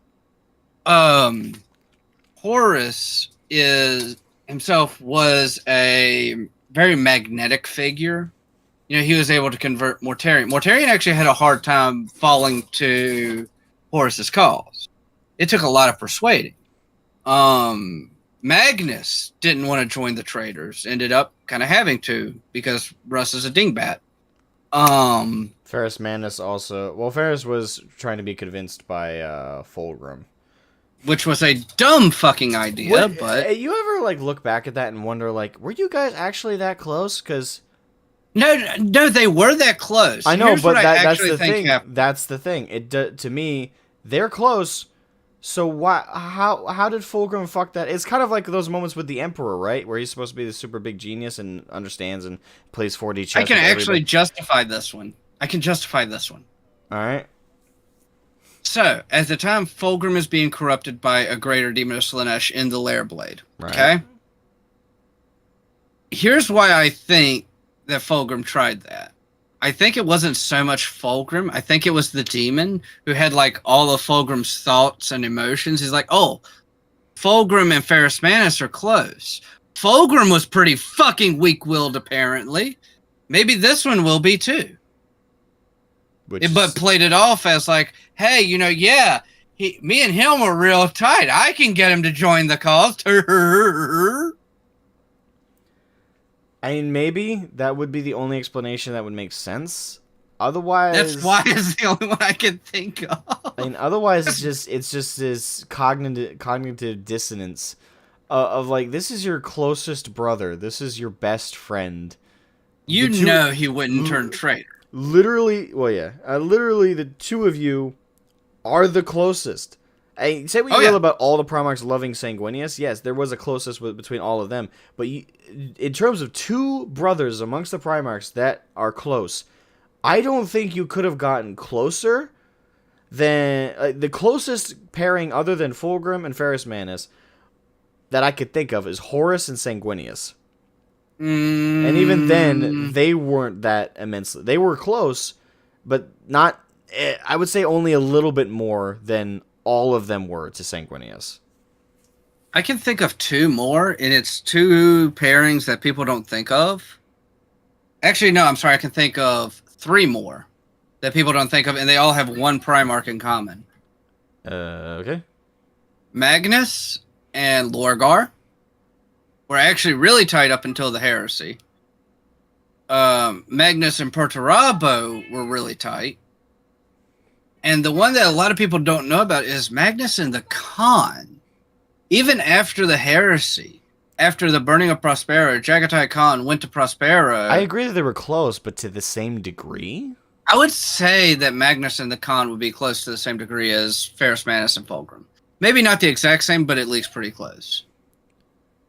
Because the Khan got the report that Magnus had turned traitor and that Russ had essentially destroyed Prospero. And he's still... The Space Wolves... Leman Russ and Alfarius Omegon, the Space Wolves and the Alpha Legion with their Primarchs are having a massive fucking space battle right in front of him, and they're saying, no, the other one is the bad guy. And Jagatai Khan gets this report, and he essentially says, fuck both y'all, I'm going to go talk to Magnus. I could actually see, like, that brotherhood between the Khan and Magnus. I'd have to read more into their interpersonal relationship. I just from what I remember between the two of them, I don't remember. It also doesn't help there's not much lore on the Khan or realistically pre-heresy Magnus other than I know better than everyone else. Watch this. Yeah. Well, like if we're gonna say the road to hell is paved with good intentions, Magnus just like sped down that road. I mean literally that's the tagline of the Horus Heresy. The road to hell is paved with good intentions. Literally. Literally. That's not true. Wait, come on. No. That's not true. And I'm going to prove that's not true. Are you going to go the Erebus? Are you going to go to the Erebus? No. Or okay. No. If we're going to just talk solely about the Primarchs, the road to hell is paved with good intentions. Works for Magnus, Horus.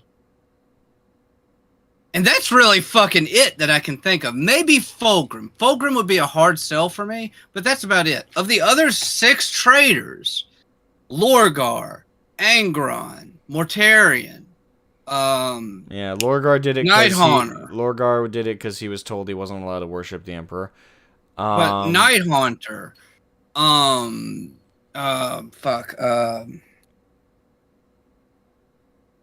Perturabo. You cannot look me straight in the face and say Perturabo is a case for the road to hell is paved with good intentions. No. I would say I'd say you're right in that regard for like all the Primarchs, but they all wouldn't have gone traitor if it wasn't for Horus's leadership through it.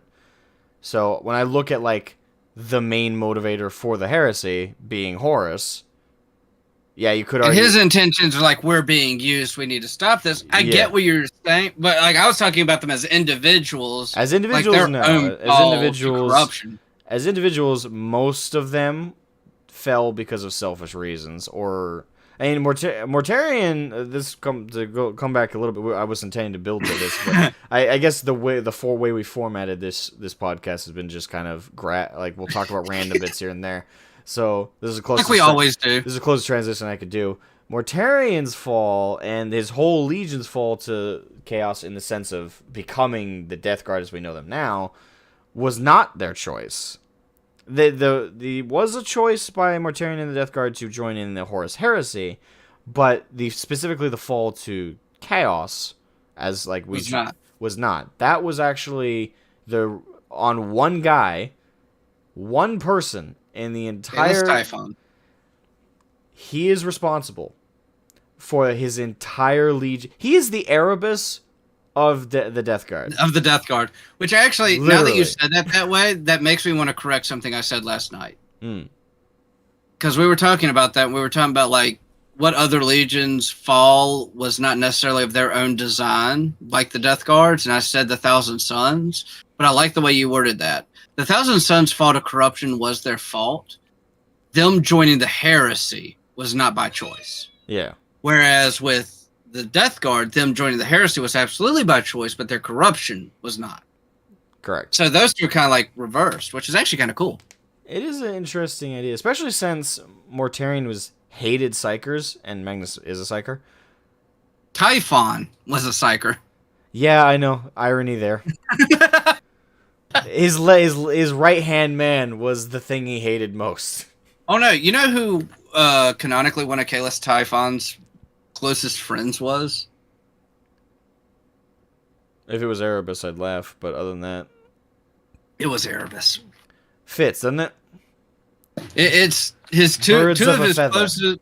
Birds Two of of a the feather. closest people to him were Erebus and who was the son of Horus? Abaddon? No. Who you... Um, Wait, you talking about Horus Jr.? no. Other than Abaddon? Malachurst. Oh. Malachurst the Twisted. Equerry to the War Master. Him and Typhon were real close. But actually, we find out how close they really are in Flight of the Eisenstein when Typhon's like, yeah, they're escaping. Yeah, when I have to tell the War Master that you fucked up and I get punished for it, no, it's going to be dealt right back to you. I love that conversation right there. It does come off as brotherly, doesn't it? It's like, when Daddy kicks my ass, I'm going to kick your ass. No. It's like, when Daddy kicks my ass, I'm going to kill you. Like, there was no veiled threat. There was like, he's like, nah, I'm going to fucking kill you when this blows back on me. Just letting you know. I'm letting you know beforehand. I'm actually surprised that Typhus survived that whole endeavor.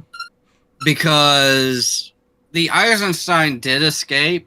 I'm surprised he wasn't fucking skinned by Horus. He lucked out on that one. Oh, yeah. But yeah, in the case of the Death Guard, they were corrupted into worshipping Nurgle because the man who would come to be called Typhus, who was a psyker, who was worshipping Nurgle behind his legion's back, killed all of the, I almost said remembrances, that is wrong. No, they killed all the, Navigators. The Navigators. That's so easy to remember. But, of course, my brain's like, eh. But, yeah, he killed all the Navigators on their battle barges and said, oh, I'll navigate us. I can do that. I'm a psychic. Right into the realm of Nurgle. Trust me. Like, I just, sorry, every time I, like, think of it in the most cartoony sense, it's literally like, oh, they all died, how unfortunate. It's like, I can do it. he said, trust me. As soon as he bent me over the barrel and my pants dropped, I realized I was in trouble. Pretty much. And that's about when that's when Mortarion and the Death Guard figured out, oh, fuck. Because they went into the warp, right into Nurgle's realm, and Nurgle was like, Nurgle plague for all of you. And in a sense, they did choose chaos in this regard, but I always find it bullshit when people, like, always come at me with that crap. It's like, oh, well, actually, they did choose, you're wrong, because they were given a choice. Bullshit. Nurgle cursed them all with the plague of Nurgle. They were all literally rotting away in their own bodies. And feeling every ounce of pain of it. And Nurgle told them, you got a choice. You got a choice. You can either, A, continue to rot away, slowly, painfully, agonizingly, and I will not never die. And I will not let you die. But you will be feeling the pain of dying for eternity. Or, you can worship me and become my agents of chaos. Decisions. So yeah, to call, if anyone comes at me with bullshit like, oh, they had a choice. No, they fucking didn't. There was no choice in that regard. That's what we call a fake. That's an ultimatum, and it's a fake choice. There's only one right answer if you don't want to be in misery. So fuck anyone who pulls that crap. No, they were forced to worship Nurgle and become his agents. And this goes back to like where I was saying they're the reverse of the Thousand Sons, because the Thousand Sons, yes, did cause their own corruption, but they really were backed into a corner on joining the heresy. Yeah. They were loyal up until the last minute, up until they couldn't be loyal anymore. And that's the tragedy of the Thousand Sons and Magnus, in my opinion. That is why they are my favorite Leech, and I'm sorry, I do actually love that. And I know a lot of people hate that. I'm not one of the fanboys like, Magnus didn't do anything wrong. No, Magnus fucked up. But the tragedy that they were loyal up until the very end. I will be right back. I gotta bring in something before it freezes. Okay. I'll be back. I will try and keep people entertained. But yeah, so I think that's kind of... I think that's the fascinating thing about 40K is you have all these stories that... You can have tragedy on one hand, and in this heroism on the other.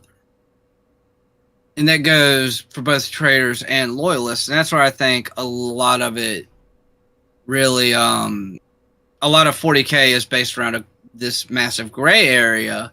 And I think that's what makes it a better storytelling than most sci-fi universes currently. Speaking of most science fiction universes currently, we are going to talk about StarCraft. That's big. So I actually just beat the Legacy of the Void campaign again, and I forgot how the ending to Legacy of the Void played out. I'm kind of glad I forgot, because this is one of those things where I really like 40K for its use of the gray area. You know, like, you could make an argument for the Traitor Legions being the bad guys, not necessarily being the bad guys, whatever. In StarCraft, you don't really have that luxury. There is a definitive bad guy. And yeah, that's a common storytelling shtick, I guess. But I think it is what ultimately makes 40K better. Alright, I'm back. Okay. I actually just made a really good comparison, and I kind of want to know where you stand on this. Oh. I just beat Legacy of the Void again for the first time in a long time. And I forgot how it ended, and I'm kind of glad I forgot how it ended. I haven't done the epilogue part where you have to go and beat Amon and the Void bullshit. Oh, okay. But no, just the Legacy of the Void campaign where they retake Ire. So my argument is one of the things that 40K has over most other sci-fi universes is that gray area. There's really no good or evil. Because you can make the argument like the Traitor Legions in the Horus Heresy, they were acting for selfish and evil reasons, or they were honestly under the belief they were acting for good reasons. StarCraft really doesn't have that. They have its definitive bad guy. Yeah. Whereas in 40K, you don't really have a definitive bad guy. You can make an argument for the traitors did what they thought was best because they believed the Emperor was the bad guy. Oh no, you have your definitive bad guy. It's everybody. Yeah, there are no that's what's everyone's the bad guy in 40K. 40K isn't a question of who's the bad guy. The question is who's the fucking good guy. Answer: no one. but no, you get what I'm saying. There's I get what you're saying. There's no side that has. And that's what's best about it, not just as a sci-fi, but as a mythos and as a universe as a whole. What's beauty about it is, yes, there is no clear good guy. There's also no clear good guy. The beauty of it is everybody is a shade of good and evil for themselves. The Imperium is good in the sense to themselves that they are a unified force under one banner. Yes, they're chaotic at times, and yes, they're with how big and bloated they are. There might as well be multiple factions running all the time under the Imperium's eyeball. But when forced with a mutual enemy, which they are constantly, it doesn't matter what shade of the Imperium you are. they will unify to fight the Xenos. They will Kill the thing that doesn't look like us. that doesn't look like us, or that looks like us but mutated with tentacles. It has one extra leg. Kill it. It has a third boob. Heresy. Call back. I thought that was the new Adeptus. Oh, by the way, there's an Adeptus mod for Fallout 4. You say this like I should be surprised. It's actually really cool though. There are 2 power armor mods for Space Marine power armor, and you have to go to the most dangerous area in the fucking game, the Glowing Sea, to go get them, both of them. And the first one gives you the power armor and 2 bolters. The other one gives you a power armor, a thunder hammer, a power sword, and a chain sword. Right. The Adeptus Sororitas mod does not do this. No. It's like right in the fucking beginning area. And as you get close to one of these areas in like the level 10-ish area, you come up on it, a drop pod lands with the armor and weapons in it. And it is fucking cool. Now that is a dedicated modder. That is actually one of the coolest parts of that mod. It's like you start walking up, you start hearing this beeping, like, what the fuck is that? Yeah, bam! Like, oh. Oh, that's cool. Chinese characters just subscribed. Thank you for subscribing. Yeah, thank you for subscribing, Chinese characters. I think that's Chinese. I might be Japanese. I might have just insulted somebody. But characters of one of the Asian cultures. I'm sorry. I don't know which one that is. I'm American. I'm uncultured. Forgive me. But yeah, that's what makes 40K so great, and that's why when GW squanders that, and yeah, especially like with how the Tau work. The Tau, one of my biggest problems with the Tau, other than aesthetically, I don't like them very much aesthetically. But my biggest problem with them for a lore perspective is, yes, they are still given their shade of evil, but to me, when I read about that part of them, it reads like a hand wave.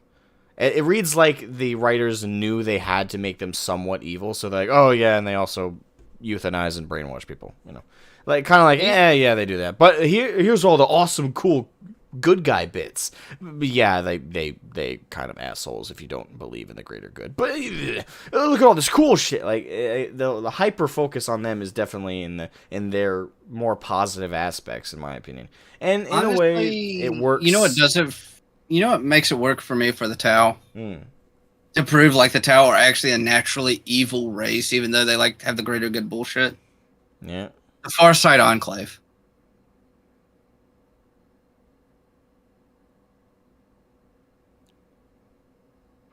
I think that alone kind of helps me cope with the fact that they keep trying to write them as these good guys, but they're actually really pricks. I don't know a lot about the Farsight Enclave. I know of them. I know the gists. And and I know a lot of 40K fans like the Farsight Enclave. I don't know a lot about them. Essentially, it's because, hey, you're lobotomizing Tau and brainwashing them? Fuck you, we're going to go do our own thing. That's actually really oversimplified, but that's essentially what it is. Fair enough. Alright, you said you had to leave at 2, or? Preferably, because I think Taylor said she was actually about to get off work. Alright, right, so we'll fit in, 7 minutes of Q&A. So if as you guys... special as you can get it. Uh-huh. So, yep, we're also open on the call line side of things. I hope Ludus can pull people in. If not, tell me if someone's on the call line and I'll just have to fiddle around with your screen there and pull them in. But, yeah. Otherwise, yeah, we're open for Q&A. The book Deathwatch Operation Shadowbringer paints the Tau as super evil. It is almost a must-read. I have the Deathwatch book. I don't think I have Operation Shadowbringer though. Also, tonight, if anyone is interested and I get enough people willing to do it, I might do a stream on my channel. Oh, Shadow Breaker. Oh. I might do a stream on my channel, probably of StarCraft. Well, StarCraft would be a bit of a reach at this point because my microphone likes to go all kinds of fucking goofy. I might do State of Decay if you want to see some gameplay on that.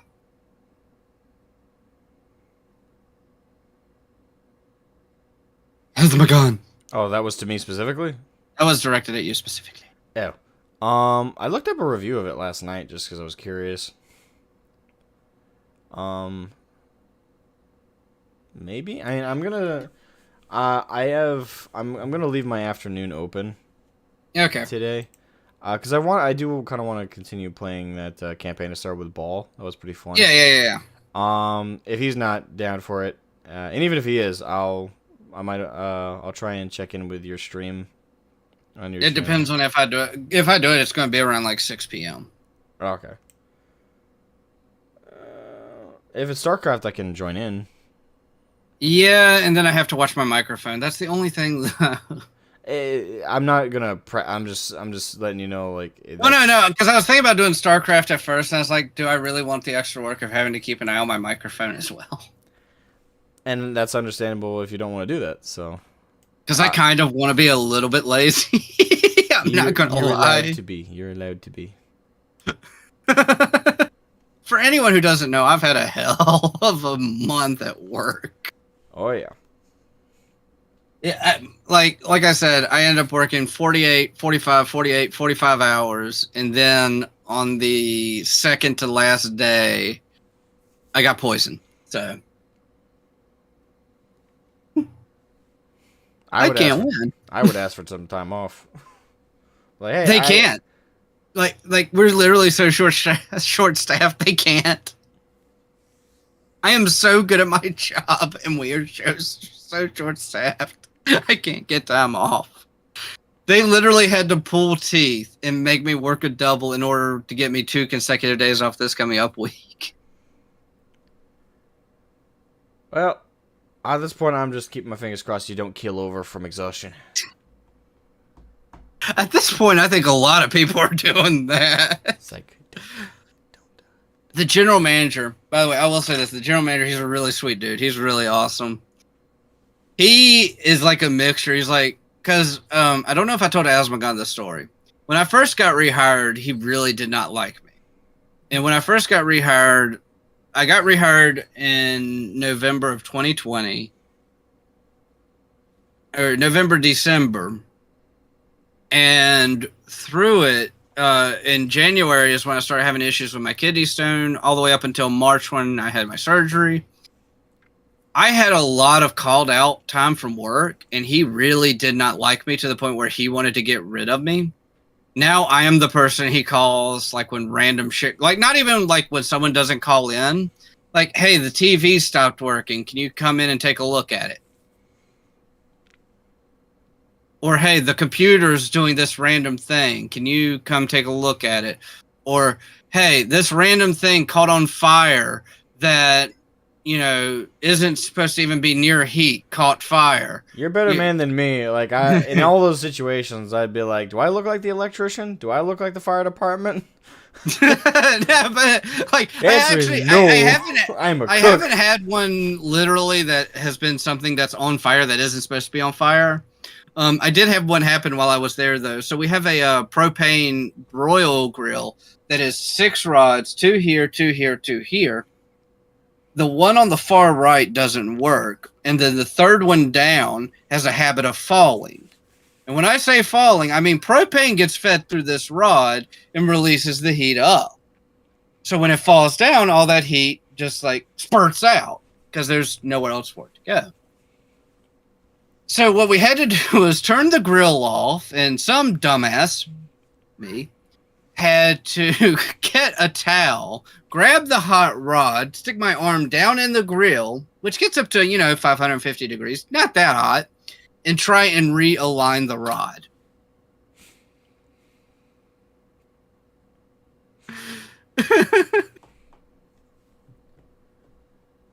To be fair, if I ever get word that you died, I'll say this: I'll be sad, I'll cry. But you won't be surprised. I will not be surprised.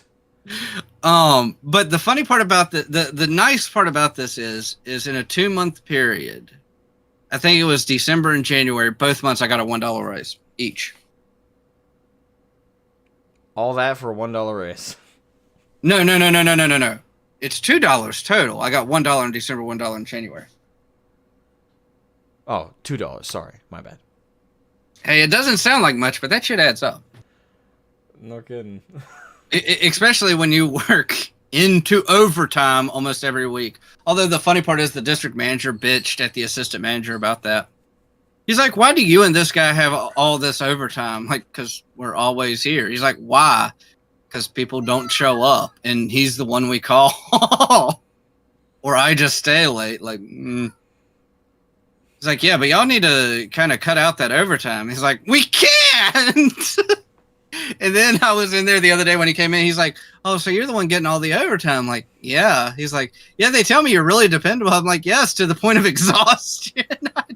There is such a thing as being too dependable. So Carneth Corn asked, why did you use your hands? Use a plier or some tongs? Here's why. The one Q&A question we got. So here's why I had to use my hands in a towel. Because it is a perfect cylinder, and we tried grabbing it with tongs, but it kept slipping. So I just said, fuck it, and just went, okay, fine. Yeah, and picked it up and just did it by hand. Took me like 3 tries. I didn't burn myself that time. I did burn myself with a mozzarella stick here on my wrist, though. Weirdly enough. Well, it happens when you're like holding the plate like this, and you just take the fryer basket with the mozzarella sticks in it, and just go, yeah. And one of them goes off and just lands on your wrist and sits there for like 30 seconds. Fresh with all the juices of burning heat of death. Yeah, and it just sat there, and I was like, oh, okay, See, cool, we're doing that today? it's kind of like a cartoon moment where you just, you hear a sizzling sound, and the character goes... Oh, that's me. Like, no, seriously, that is how it works with me. I will get burned, cut, bruised, however, and not feel it until like the next day or like about an hour or two afterwards, especially with like a burn or a cut. I will not feel a bruise, but I will get a cut or a burn and not even know that I've done it for about an hour or two. The only time I've ever gotten a cut or a burn and noticed it off the bat, I cut through my thumbnail. And let's see if I can do this.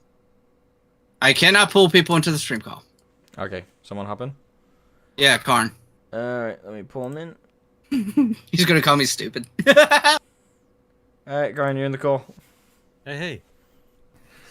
So, for a stream about Nurgle and such, you guys haven't told us what your favorite Nurgle or Death Guard units are.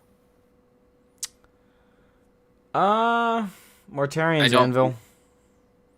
And I don't play the miniatures, but as far as like that's lore, the angle I'm looking at though. Like when I'm thinking of like playing on the tabletop, I'd have to say Mortarian's Anvil. Alright, either way. So for me, from the lore, probably the Plague Marine or the Plague Bearers. Plague Bearers are kind of fun, especially when they get so pissed off at Nurglings they kick them. By the way, interesting little lore aside. Plague Bearers count the dead at the. They count them at the end of the battle as how many people died to Nurgle's rot. Nurglings will come up and interrupt their counting and make them forget, and the Plague Bearers will actually just like punt them across the battlefield. Not just that, they also talk to those that are dying. Actually, they like sit right next to them and start talking with them. Like, yeah, you're having a pretty fucked up day, aren't you? Get away from me. Yeah, it's been pretty fucked, isn't it? You scare the fuck out of me. I know, but I'm just here to really give you a hug when you die. Like, no! While he is dying, and that only makes it worse. Yeah. Nurgle demons are such great things to read about. Sometimes. They're fair. As horrifying as they are supposed to be, they are very comical. And again, I cannot help but bring up that little jaunty tune that they love to sing. There's even one called Beast of Nurgle, who looks fuck awful, but acts like a puppy. It kills its prey by playing with it. Fitting, isn't it? Hey, Oh, I see one. Oh my god. what? I mean, That's horrible. That's another aspect of like both how the community and how GW kind of portray. Well, the community does it more like obviously puts it on in memes and stuff to the extreme, like grandfather Nurgle. The next extreme is how like family oriented Nurgle is. But that's the funny thing. It's not really that far off, though, if you look at some of the lore. That's why it's funny. It's mean to death. Like, But- like the memes wouldn't be funny if, like what powers the community's memes and jokes like that is the honesty behind them. Is the honesty behind them. It's just taken to a comedic extreme, but they're accurate, and it's fucking amazing. And those Oh, things, good. by We the might way, have are another going- winter storm. Those That's things right. are going to be in Total Warhammer 3, by the way. I would hope all of the Chaos Demons would get some kind of, or at least the used ones on the tabletop would get a spotlight in the game. I had this mod. It was in addition to the Radius mod, which just stopped working for me for Total War Warhammer 2. But there was one like an expanded Chaos roster where you had like Chaos Champions and Demons for all four of the Chaos factions. And the two best ones, surprisingly, in a fucking combat-oriented scenario, were Nurgle and Khorne. Khorne because they Discord apparently went fucky for Karneth Khorne. Khorne's units were just they had decent health, but they hit like a truck. Nurgle's units you just couldn't kill. They had high armor, high health, and regeneration. It's like, well, shit.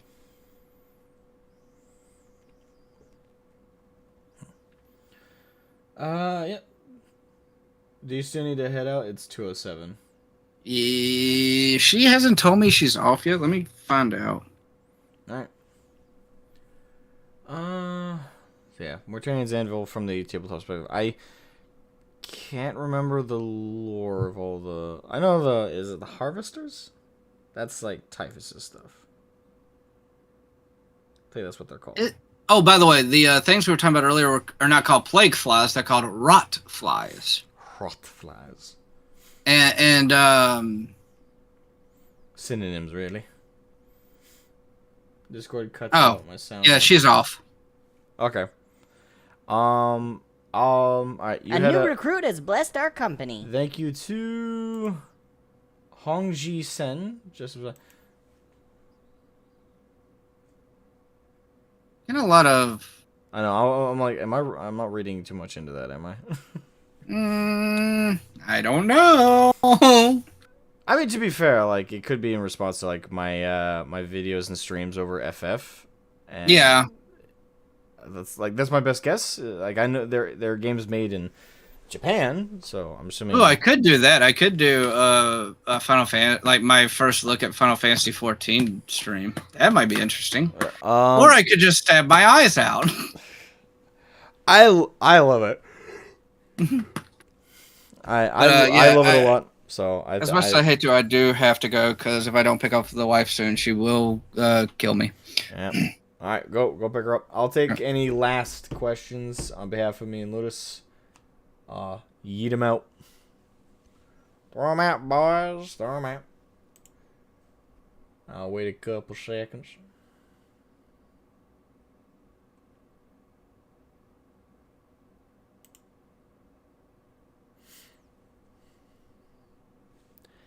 I'm a patient man. I'll allow, also, if anyone else wants to jump back in the call line, I'm still open for that for, I'll do another couple minutes.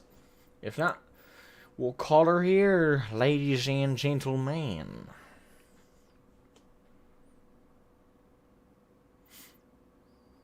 We're not able to stay on topic. We never can, but it's kind of the fun of GT. We don't really, at this point, I don't even know if we try to.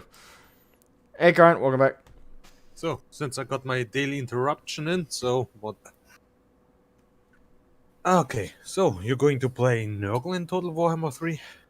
I'm gonna play all the Chaos factions at some point, but I think the first one I'm gonna end up playing is Khorne, and then I'll probably work my way to Nurgle. Yeah, they got some interesting things going on. Yeah, I'm not going in blind, but I'm going in with minimal. Like I'm not. I don't know if there's been any breakdown videos from people, but for me, like, I'm just gonna Well, patiently wait for it to come out and like learn the factions from tooltips and stuff. not really a breakdown, but they talk a bit about some mechanics that they are going to have. Hmm.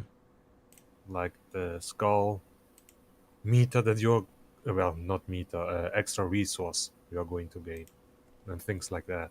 Yeah. Like how in the current paradigm, each faction has a unique A few mechanic they have to deal with. Like the orcs have to keep up their fightiness. The Reichland / the Empire needs to keep up their imperial authority and They're fealty. their fealty. You know, I already assumed we were gonna have mechanics like that for the Chaos Gods. My Hey, assumption is basically what we're going to end up doing is what kind of like we talked about before, how in the lore each of them are powered by their materium, are powered by the materium's reflection of them. So when they go into the materium, they add to that corruption to enhance themselves. So Yes, I'm assuming Nurgle has to spread some kind of like disease mechanic. Khorne has to kill things a lot, kind of like the orcs fightiness, but maybe a more extreme version. each Chaos God has their own version of Chaos Corruption. Yeah, exactly. So that's what I was already kind of envisioning. If they didn't do something like that, I would have been disappointed. And the funny thing, they get more stuff the more their Chaos Corruption is in the world in comparisons to others. Hmm. So when Sinch is on top, it gets the most stuff. But if Khorne manages to get over, he gets more stuff. They gave like every Chaos faction like 4 or so mechanics. It's pretty. It's a nice thing, I have to say. Yeah, and I'm gonna be interested to play through and see how they play out. Yeah, like Nurgle does something that I don't know if I'm going to like or not. The cities build themselves and destroy themselves.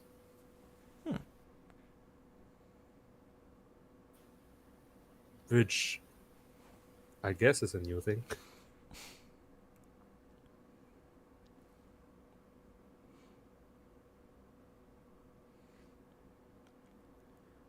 All right. You got any other questions or? No, that was it. That was more or less my second question that I had before Discord did what it did. Okay.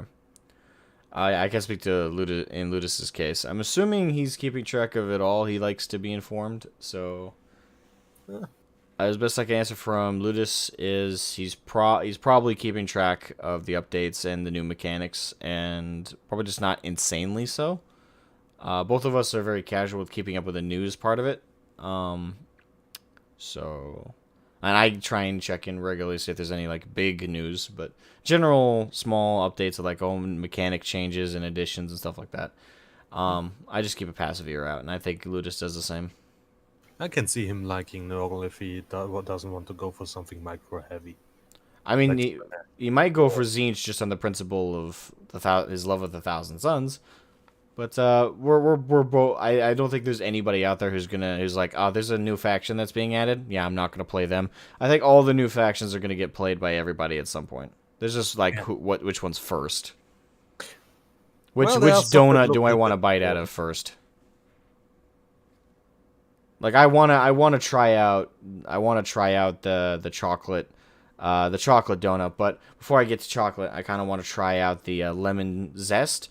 But before the lemon zest, you know, I kind of want to try out the light glazed. You know what I'm saying? Like you want to try them all out. You're not gonna leave one hanging. Yeah, but wouldn't you trying out Khorne in the first just going for the chocolate donut? It would be going for the plain. It would be going for the, what would you call those? Yeah, it would just be going for like the plain Bagel? vanilla donut. I'm going for the Chaos God that speaks to me the most, which is Corn.